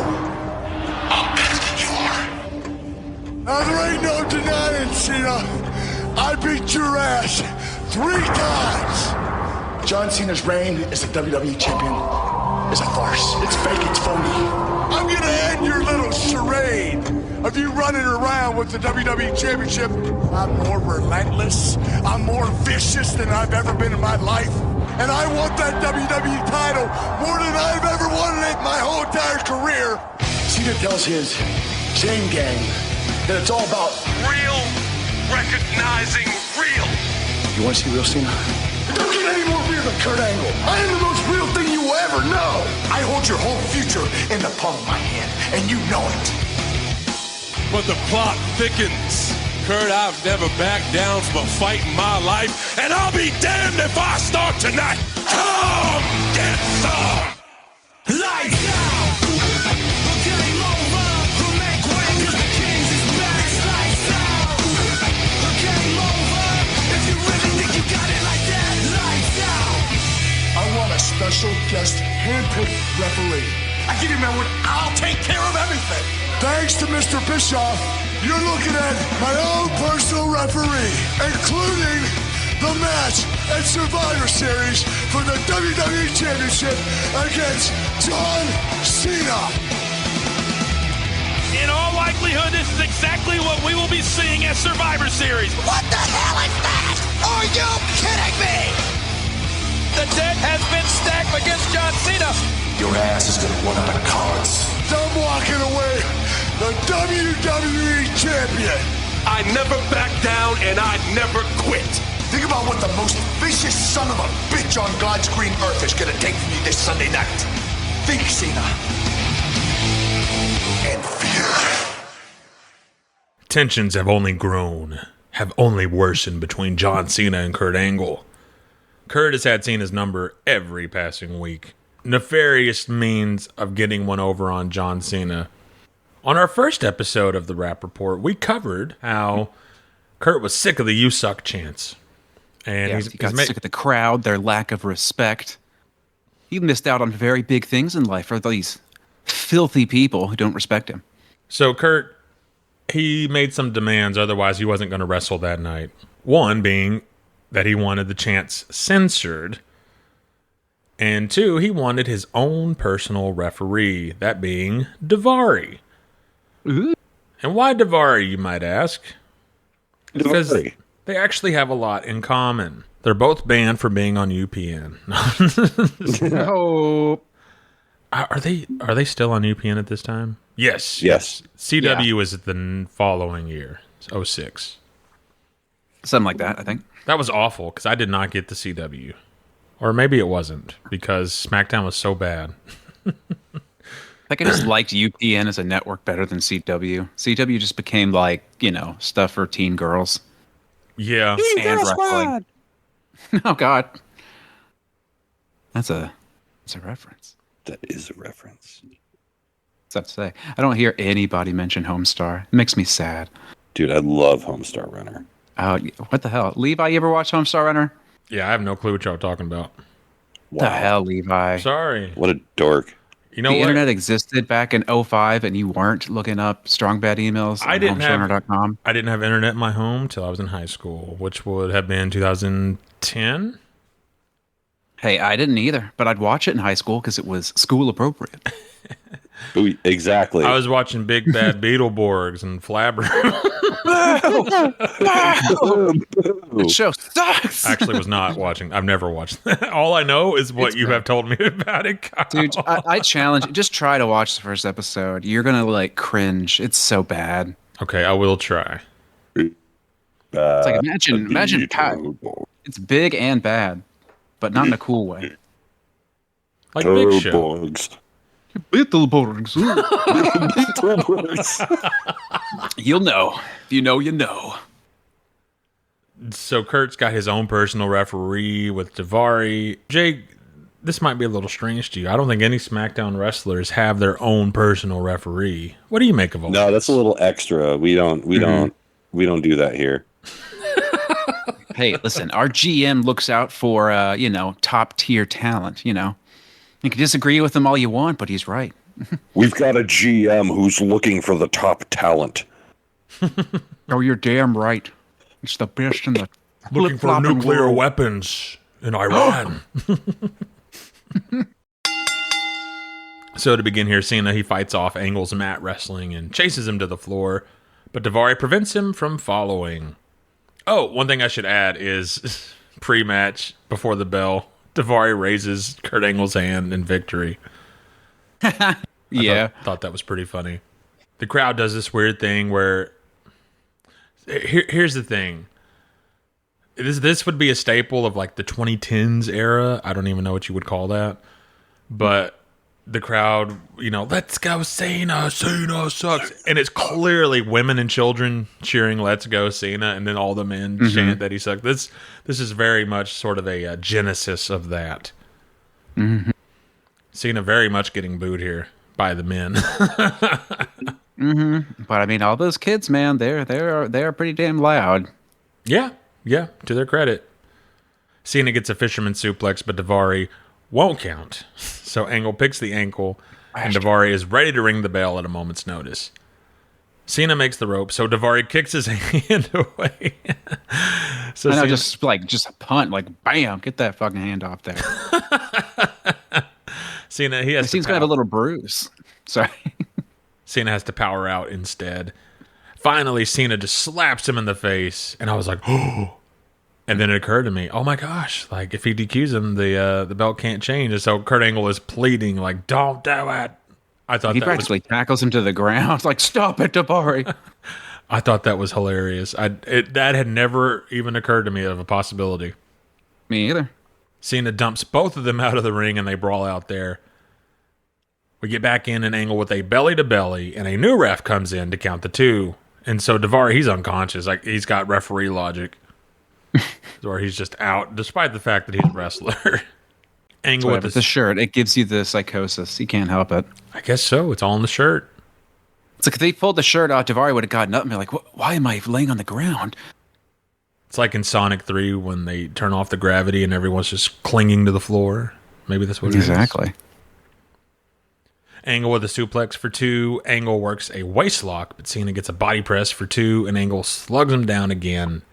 Angle gets a backdrop suplex for two, and he wraps up Cena in a wacky STF variation.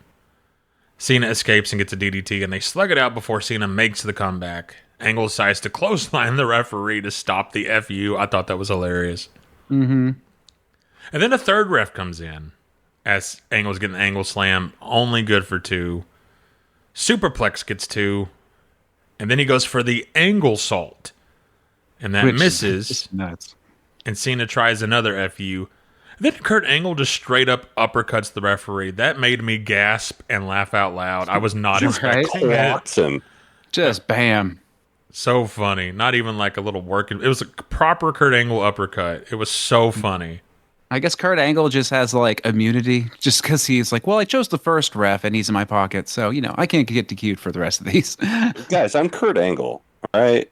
It's like that hurt, but he is Kurt Angle. All right. So all of a sudden, there's just zebras everywhere. It's an amazing sight. So Cena and Daivari, they're like having words on the inside. Kurt Angle is meeting another ref down the ramp, and he's saying like, "No, stop it! Don't come in."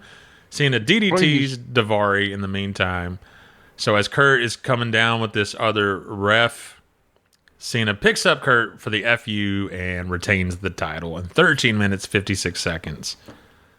And I said thumbs up. This is wrestling, and I love it. Pure shenanigans all the way through. One has to wonder, Where's next to go for Kurt Angle? Because not even having a personal referee is working for him. Jake, what say you? I like this. This was fun. It got a little muddy at the end with all the referees, but like it was good. I like these guys. We're seeing the Kurt Angle really start to snap and go crazy. We're in peak Angle phase. This is good. Thumbs up from me. Yeah, I have to agree. I do give it a thumbs up. Like, I don't know, man. With Cena kind of getting into, his real championship prime, love him or hate him, and just having to work with Kurt, it's just like, I don't know. Kurt can carry just about anybody. And just ding dang, like, even with the shenanigans of the refs in the end, I was still thoroughly sports entertained, start to finish. I very much enjoyed it. Thumbs up. We cut to commercial here so we can pay some bills and listen to some old commercials from back in the day that make you go, oh, I remember that.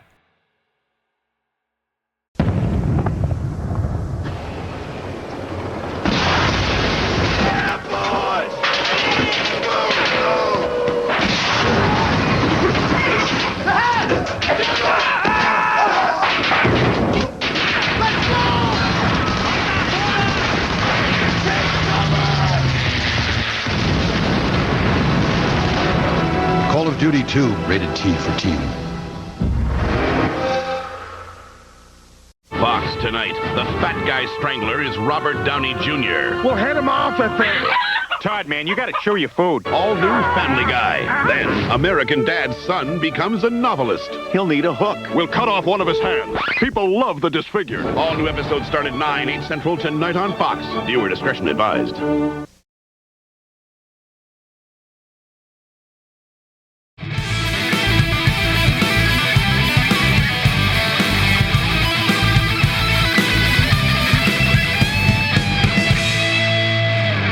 It is now time for the caption contest. Ooh. Who's excited? I am. I'm excited. I'm damn excited. Kyle, can you describe the picture that we'll be reviewing to our listeners? Okay, well, it is a picture of Randall Keith Orton staring in disbelief at the idea of The Undertaker coming for him. Just doing a big, Even though he's been told it's going to happen for the last 6 hours. Well, he didn't think it was going to happen so soon. Now he's just scared.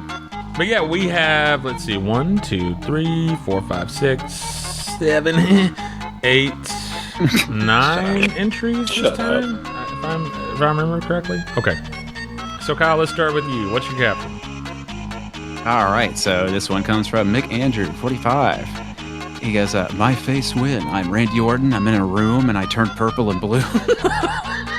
I don't know why. That's the first one I saw. That one got me. It's I don't know something about it.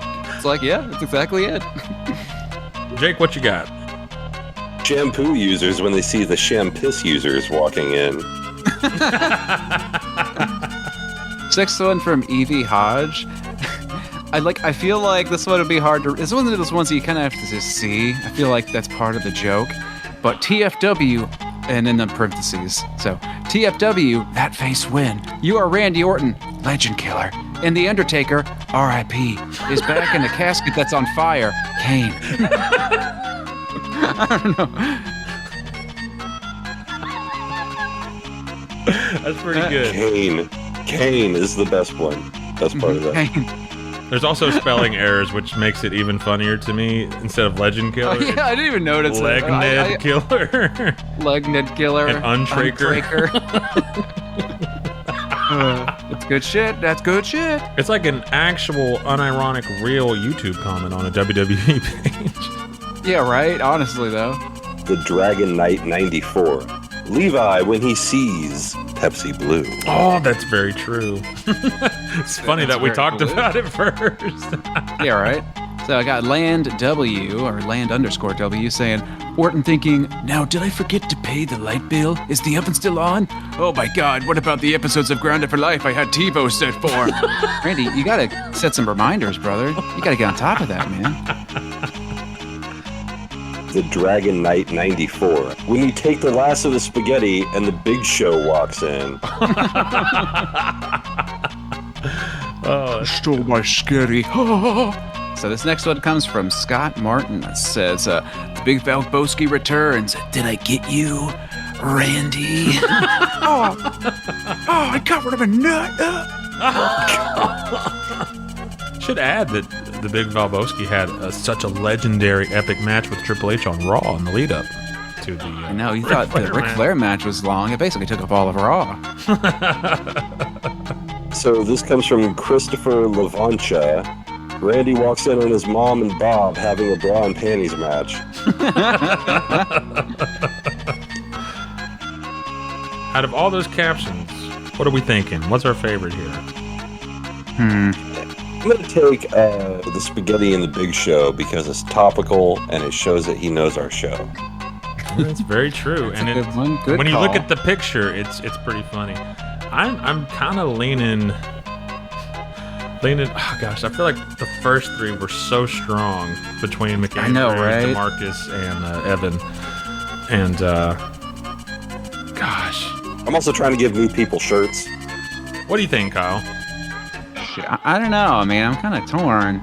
Spaghetti Big Show's good, but honestly, that Evie Hodge one is just so bizarre that it made me laugh. Maybe it was the delivery I did. I don't know, but I kind of like that one.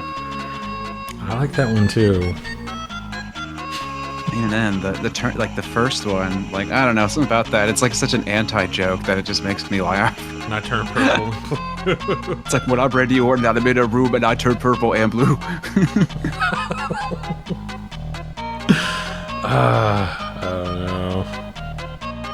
don't know. And I feel like kind of his mom and Bob having a bra and panties match is kind of a sleeper pick right there. I know, right?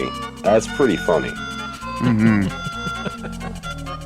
I'd be okay with giving it to Mom and Bob. That one is funny. Give her the bionic elbow, you know what I'm saying? Mm-hmm. So let's give it to Mom and Bob. To hell with it. Yeah. That's what we're thinking. Out of nowhere, Cinderella story. Okay, well, in that case, Christopher, you have won the caption contest, the Survivor Series caption contest. Randy walks in on his mom and Bob having a bra and panties match. Oh! Frozen pizza! To claim your reward, a free t-shirt, you must hit us up, DM us, and let us know that you won. I'm not going to tell you other than here. Hit us up with a message and we'll go from there. We'll organize your shirt to be sent to you, any size of your choosing. Congratulations. Get the biggest shirt possible. Get the Big Show size.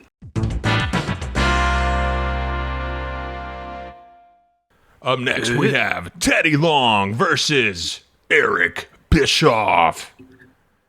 Oh boy, the less said about this, the better. Yeah, for real. This was so bad. This was horrible. So Teddy Long being accompanied by Palmer Cannon. Kyle, this must have been so random for you. No, I have an idea of who he is. Isn't he supposed to be like a UPN representative? And it's like, it's funny because his initials are politically correct, and we can't show tits and talk about peckers. That's exactly it. He's there you basically go. he's a lame version of Don Callis as Cyrus the Virus. Oh, God, yeah, you're right. That's just a bitch version. Jeez, sorry, old PC. And his name is a masturbation joke. Really? Oh my, you're right. Like a good palm cannon. Yeah, you're a pecker. I've never heard that term. That's interesting. You're shooting, you know. Hey, ladies. Hello, females. Yeah, now imagine the Big Valboski saying, Palmer Cannon. Hello, Palmer. Hello, Gooner. I'm gonna palm your cannon. You're gonna jack me off? Wait, no, sorry. This job's tough. I mean, if you got the money for it, shit, I'll do it. Deshaun Watson, get out of here. Oh. So Bischoff, to start here, he tries to throw kicks, and I'm actually laughing at how the kicks look impressive. Like, you can tell he knows what to do. He's a karate man.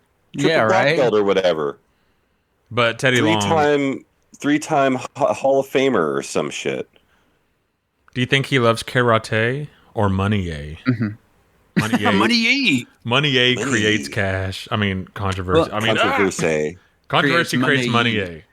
I'd say he likes money more than karate because he's out here making a jackass of himself. Truly.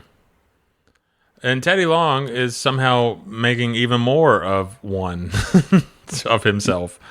And he's just dancing, and it's like getting embarrassing because he's getting no reaction from the crowd somehow. Like people like Teddy when he comes out with the mic, but like they don't like him this much. Like who cares? Right. It's in a match.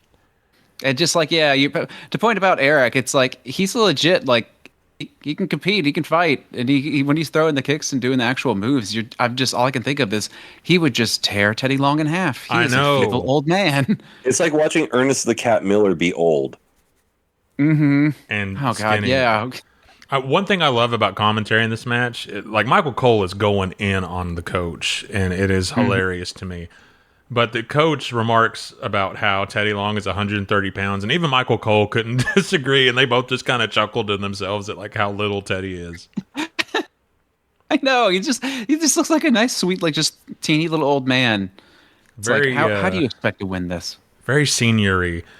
But yeah, a lot of Bischoff's offense goes like unchecked until he chokes him out with his gi rope or whatever.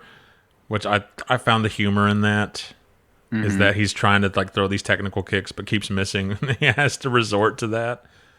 But it all culminates into the Boogeyman coming out and laying out Bischoff. So yeah, Boogeyman making his main timeline debut here. We've talked about him on the Rap Report on both shows, as a matter of fact. But yeah, slams Bischoff. Long goes for the cover. It's over in 5 minutes, 24 seconds. 5 minutes, 24 seconds. Brother sucks. This was awful. I don't want to see. I don't want to see this. And I know why they put it here. You know, buffer to the main event. But this sucked, man. This is awful. Oh, for sure. No, yeah. I gotta agree with you. This genuinely got a brother sucks from me. This sucks. Bad start to finish. It's like, you know, I don't mind a goofy little like, they're members of the Office who are opposed. They could brawl. Like that's fine, but at least make it something. And this wasn't anything. It was less than anything.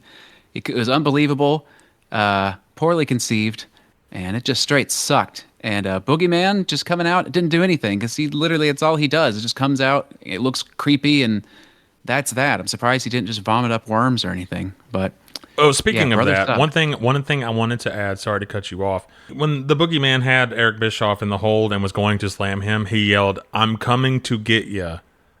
It's like, but you're here. Yeah, you got him. You got him. What are you talking about? So he should have just said, "I've come." So, what's it? Val Venis is coming down the ramp. He's not taking that shit. Is he?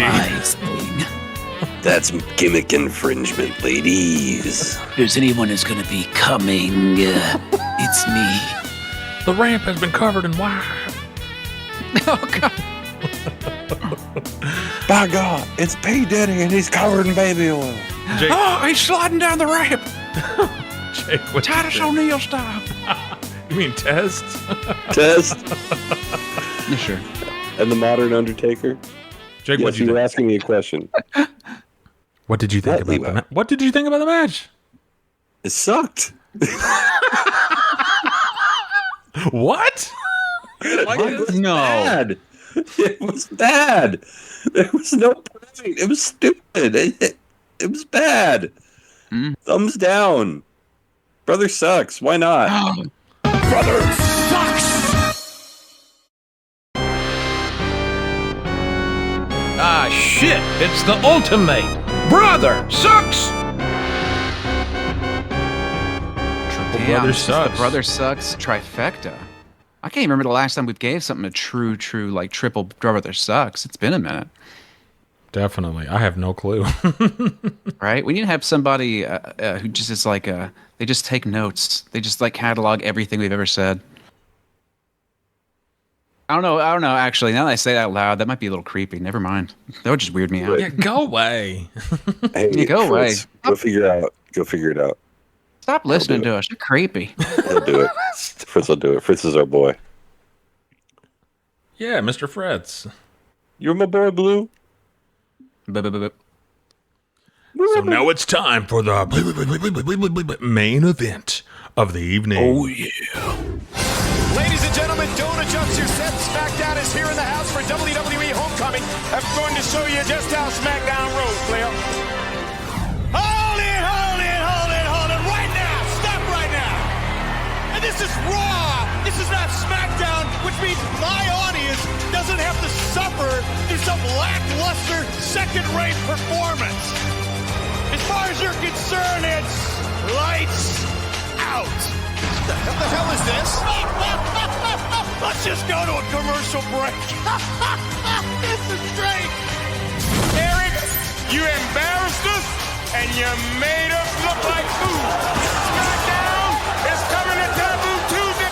We're going to embarrass you on your own turf, and you can believe that. Do you know how upset Eric Bischoff is going to be right here on Taboo Tuesday, our Raw pay-per-view? Teddy Long cheated. He broke every rule in the book. All I hear is excuses. I don't want to hear excuses out of you or anybody else. I hate excuses. Where's that kill and be kill instinct? I want to see. Where is it, Eric, huh? Where the hell is it? Because from now on, I'm not changing your damn diapers. No, you're on your damn own. So go do something about it. This whole Raw versus SmackDown thing, it's out of control. Let's put an end to it. I take 5 of my best Raw superstars, put them in the ring against 5 of your best SmackDown superstars in a traditional 10-man Survivor Series match. It's gonna be just like the Monday Night Wars, player. You're gonna lose this one too. You don't mess with Raw, and you never mess with Eric Bischoff. These son of a bitches set us up. They could have quite possibly taken the heart out of our SmackDown leader, Cole. If you want to start something, SmackDown will finish it. Oh, wait a second. He's got a steel pipe. Look at the carnage in and outside the ring. All of SmackDown is going to find out what it's like to get raw. You want to fight? I'm calling Raw out. Raw is the preeminent brand in all of sports entertainment. Shawn Michaels, Kane, The Big Show, Carlito, The Masterpiece. You're on a second-rate show. You have second-rate talent. You know what we're going to do tonight? We are going to prove them wrong. JBL, Lashley, Mysterio, Orton, and the World Heavyweight Champion Batista. The World Tag Team Champions did it again. Our champion has been left playing. SmackDown versus Raw right here.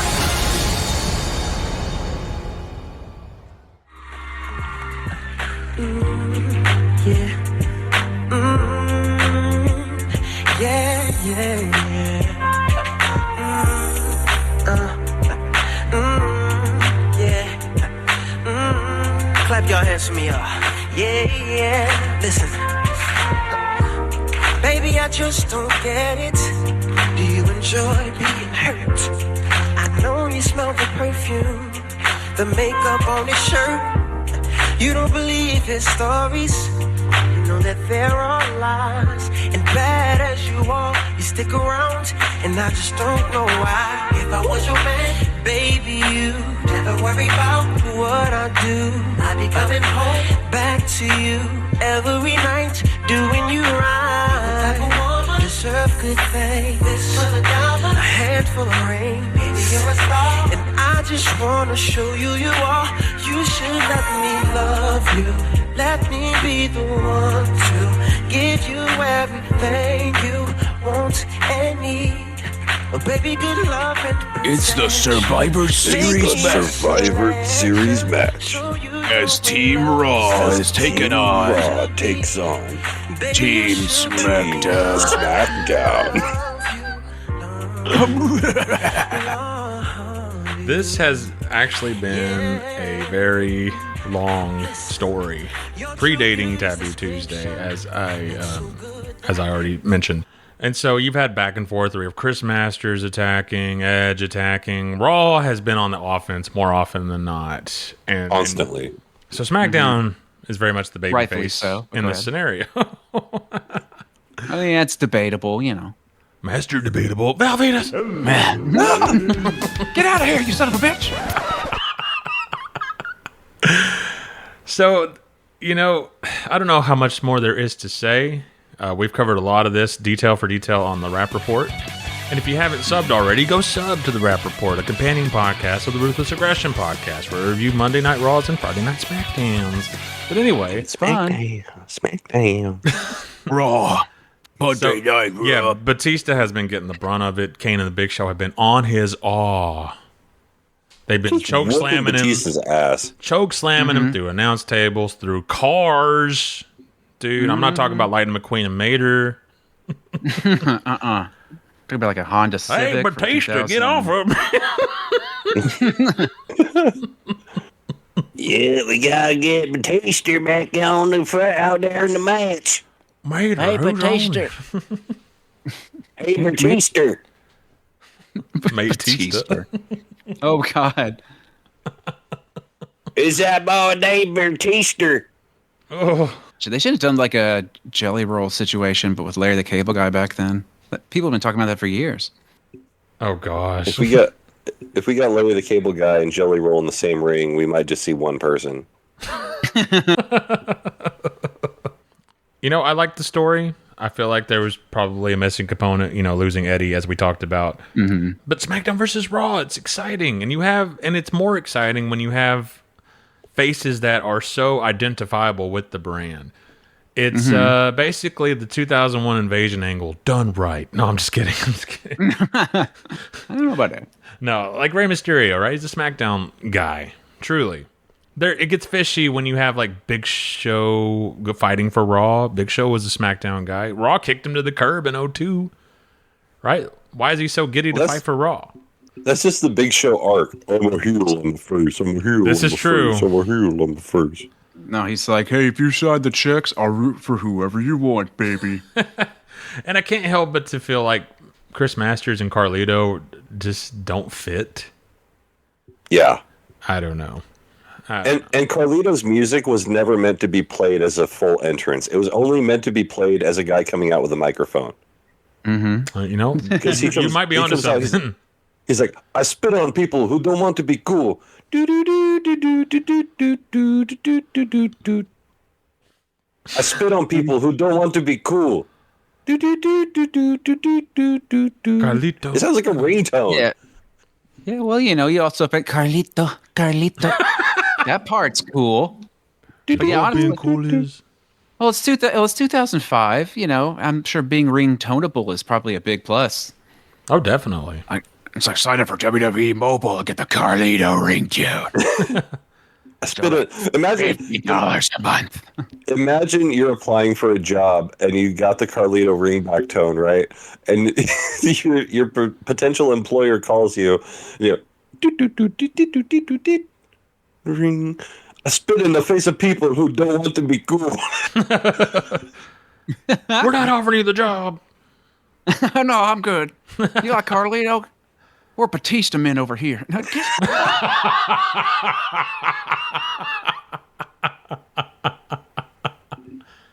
You will never work at this Taco Bell.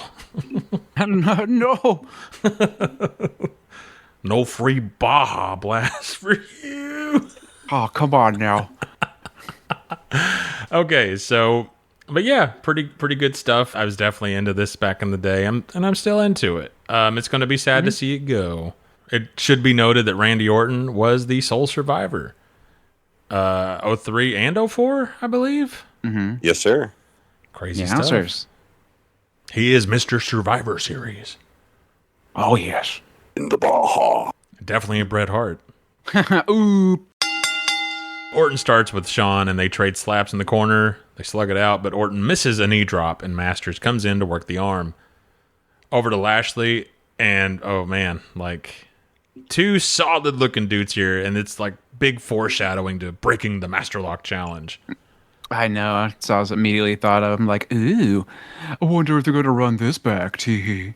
You know, it would have been cool because Lashley takes the Master Lock. It would have been cool if he still called it that, considering like he broke it. You know. Yeah. Also, the Hurt Lock. That's not nearly as cool as the Master Lock. You should call it the Lash Lock. The Lashy Lock. I think Lash Legend is doing that. As Lashley misses the charge and Master tries the Master Lock, Lashley escapes before he can get it hooked on and suplexes him. And we get a tag into Carlito. He gets beat up for a bit, and then Shawn comes in and Bobby slams him a bunch of times as well. We get a Dominator to Carlito. Ooh. Crazy move, dude. It's a crazy Dominated. Move. I can see why he stopped doing it. I think I heard in an interview recently, like he was hurting people, and so like he had to stop doing it. It's not hard to see why. But Kane, this part, Kane chokeslams Lashley, like he's on the apron, he chokeslams him, and Shawn just picks up the quick win, pin over him, I should say. And like that was just horse manure, like one little chokeslam. Come on, dude. That was bull junk. Oh no, that's the power of the big red machine. Blech. Code Red, no. Yeah. No, we're a Pepsi Blue here. I need a Mountain Dew Code Red delivered to me in the bar. That's what they should have done. And it's like as a sponsor, they should have had competing sponsors: Mountain Dew Code Red and Pepsi Blue. SmackDown. Oh, dude, that's awesome. Mm-hmm. And then ECW can be Livewire. No, it's Pepsi Twist. So Rey Mysterio, he comes in and Kane immediately hits him from the apron as well. I found that funny because he just knees him in the back, and it's just like so low to the ground. Oh, dick! This allows Chris Masters to go to work on him. Kane comes in, but Rey drop kicks his knee and gets a standing moonsault for 2.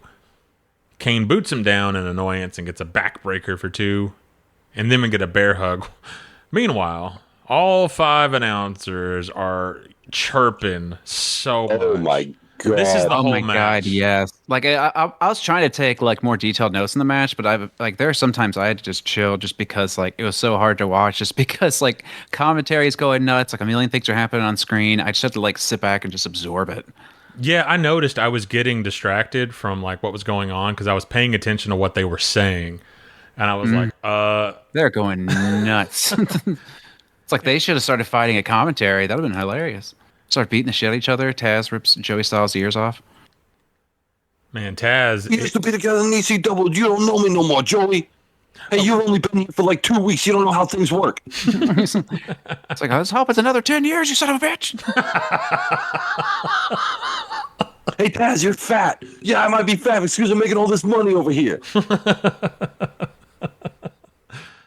One thing I liked about Taz going in on Jerry, one, because they had the feud back in 2000, so like there's history there. Yeah, but like Jerry never responds well to Taz. Like he never got one over on him.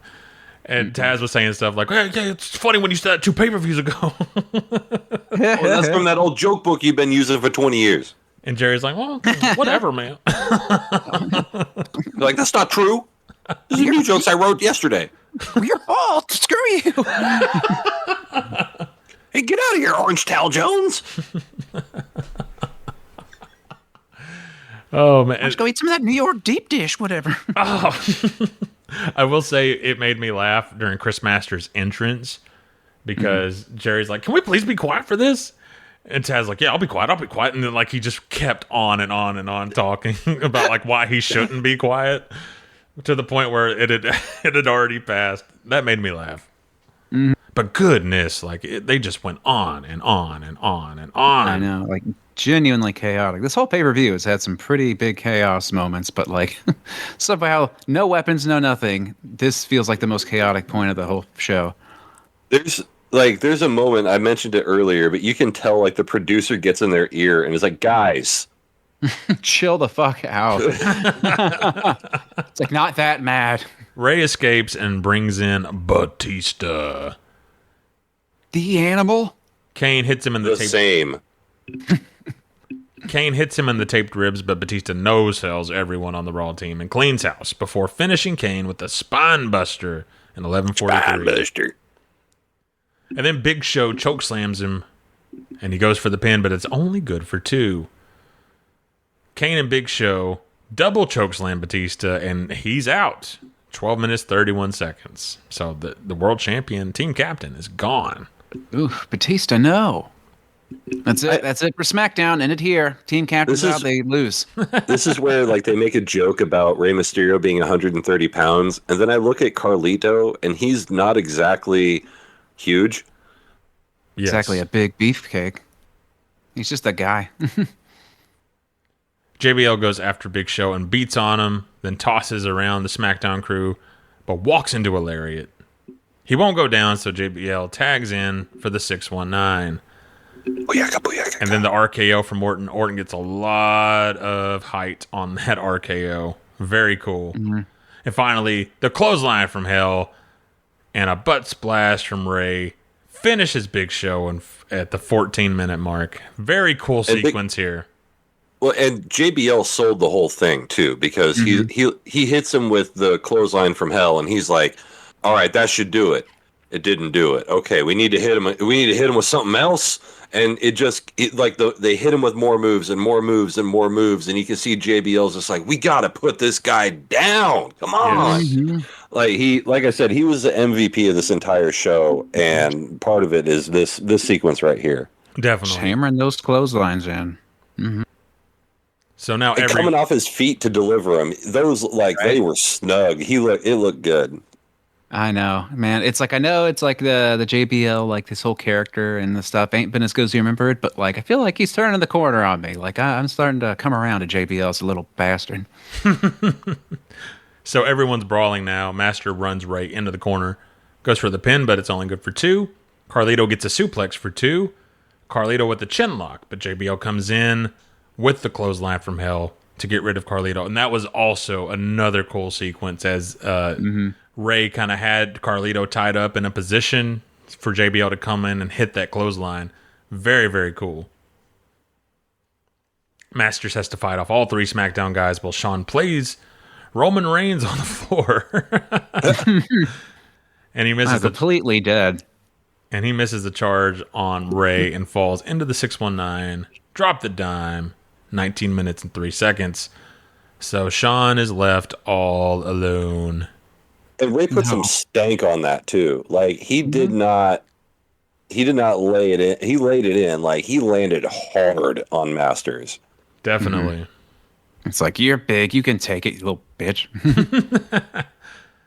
JBL throws him in and Shawn fights back on Rey, but he takes a 619. Rey tries to drop the dime on him, but lands on a super kick and gets pinned in 20 minutes, 30 seconds. That was so smooth. Definitely. It was the Shelton Benjamin spot all over again. And it worked just as well. The audience just come out of their seat on that too. JBL comes in swinging, and he gets super kicked just 12 seconds later. And so now we're left with Shawn Michaels versus Randy Orton. It's Survivor Series 2003 all over again. Crazy.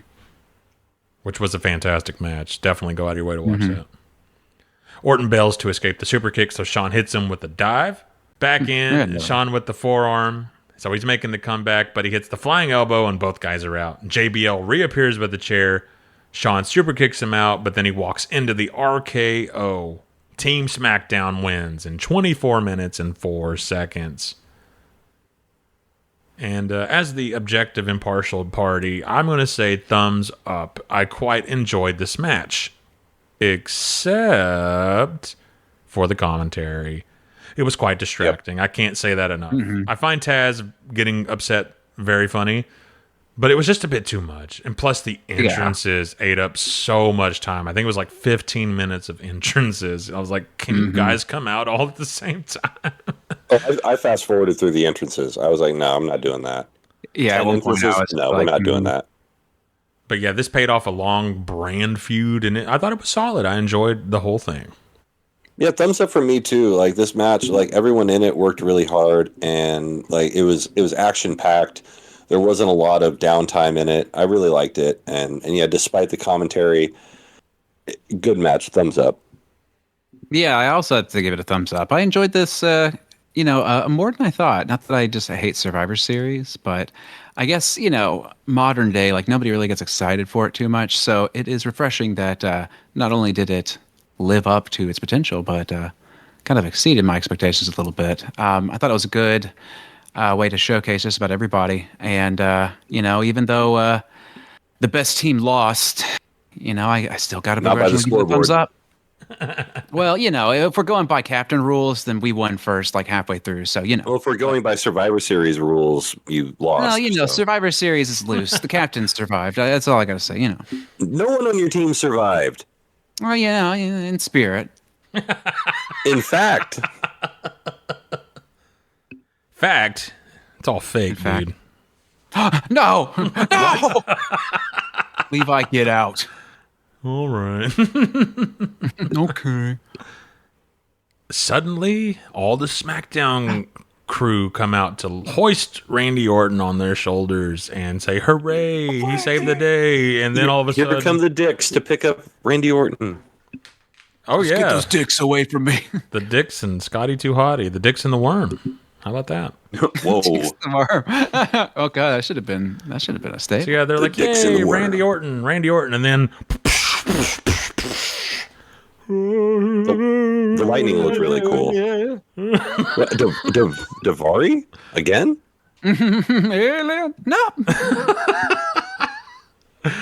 The Druids have come with a casket, positioned vertically, and it's all blue and purple, and Randy Orton is blue and purple in the ring.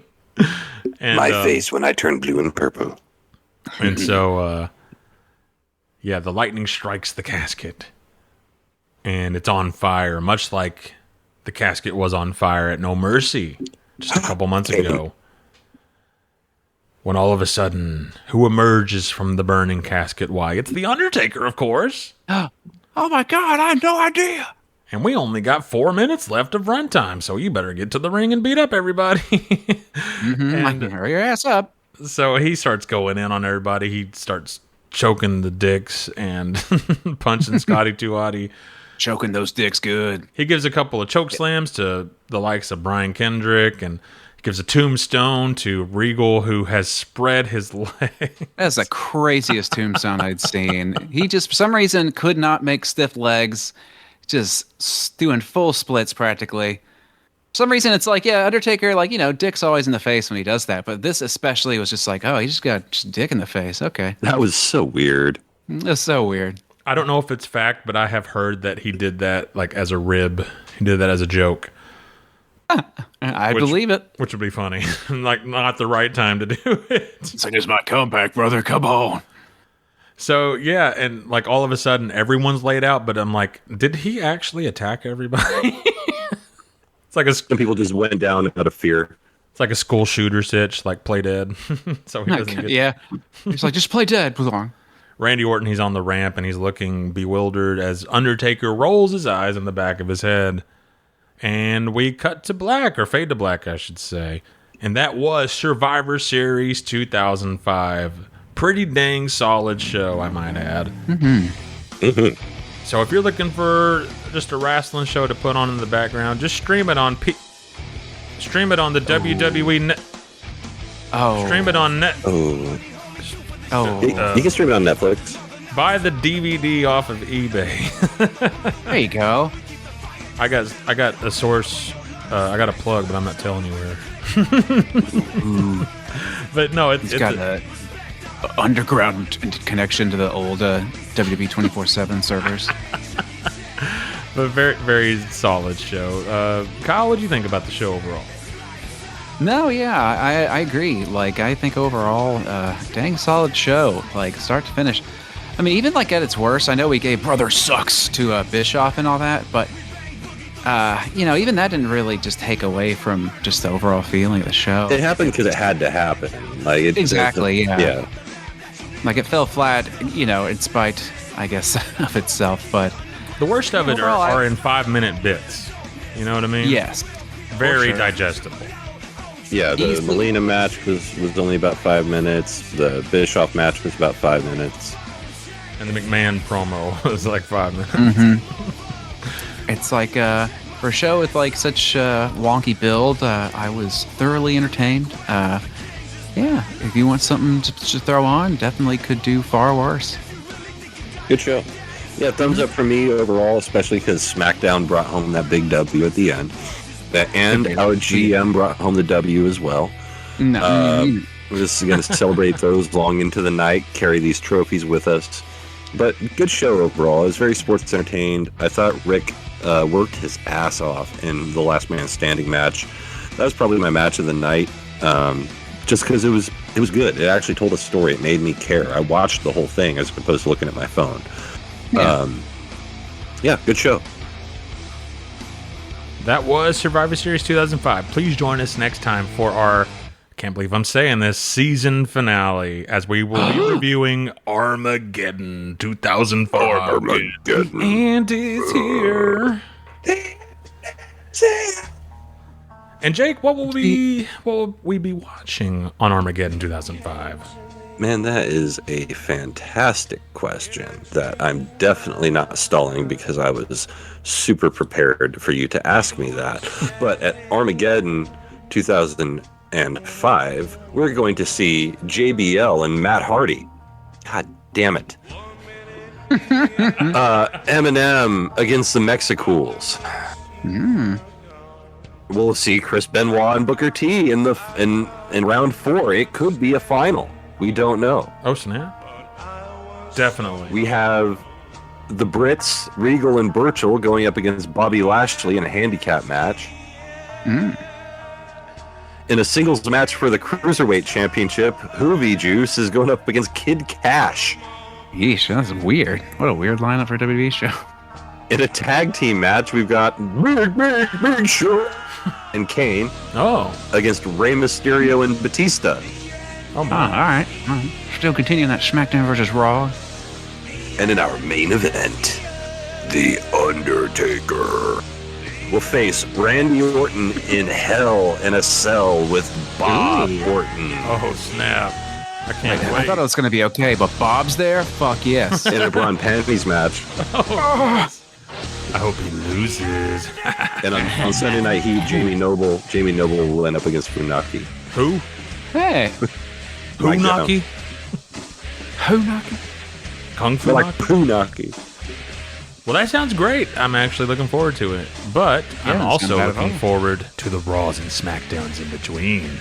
If you want to hear what we think about those, follow us on The Rap Report. As aforementioned, it is a companion podcast to the Ruthless Aggression podcast. You know, the show you just listened to and are currently listening to. Right after this, hop on. We got a backlog of about 4 episodes so far. But our plan is, it's kind of our weekly buffers, so to speak. We get them out about, I would say, weekly to bi-weekly. And it's just a quick, digestible review of the Raws and SmackDowns in between. And it helps us keep up with what's going on. It makes these episodes a little better in quality, I'd like to think. But yeah, if you can't get enough of that Ruthless Aggression goodness, follow us on social media. On Twitter, @RuthlessPod. On Instagram, Ruthless Aggression Podcast. On TikTok, The Ruthless Aggression Podcast, @RuthlessPod. And then Facebook, YouTube, The Ruthless Aggression Podcast. Jake, where can they follow you? You can find me on Twitter. That's usually where I lurk the most, at JakeTaber541. And as always, I'm not active on Instagram, but if you talk to me, I'll talk back. And Kyle, what about you? Are you anywhere? Are you not? Where are you? No, I'm not really anywhere these days. Quite frankly, sorry. If you want to get a Kyle, hit us up on any of those socials. Yeah, just hit us up for in a second. I'll respond with something silly. I guess that does it for us. And, yeah, that's the Ruthless Aggression Podcast. Please join us at season finale. I can't believe it. And then we'll be moving on to season 5, 2006 of the Ruthless Aggression Podcast. 11 years later. I'm very excited for that calendar year, just because we'll talk about it more in the next episode. But, yeah, there's not much more to say. In the meantime, I'm Levi. I'm Kyle. I'm Jake. Reminding you too. Hey there, stay ruthless. Now, am I Jesse Ventura or am I Edge? The world may never know.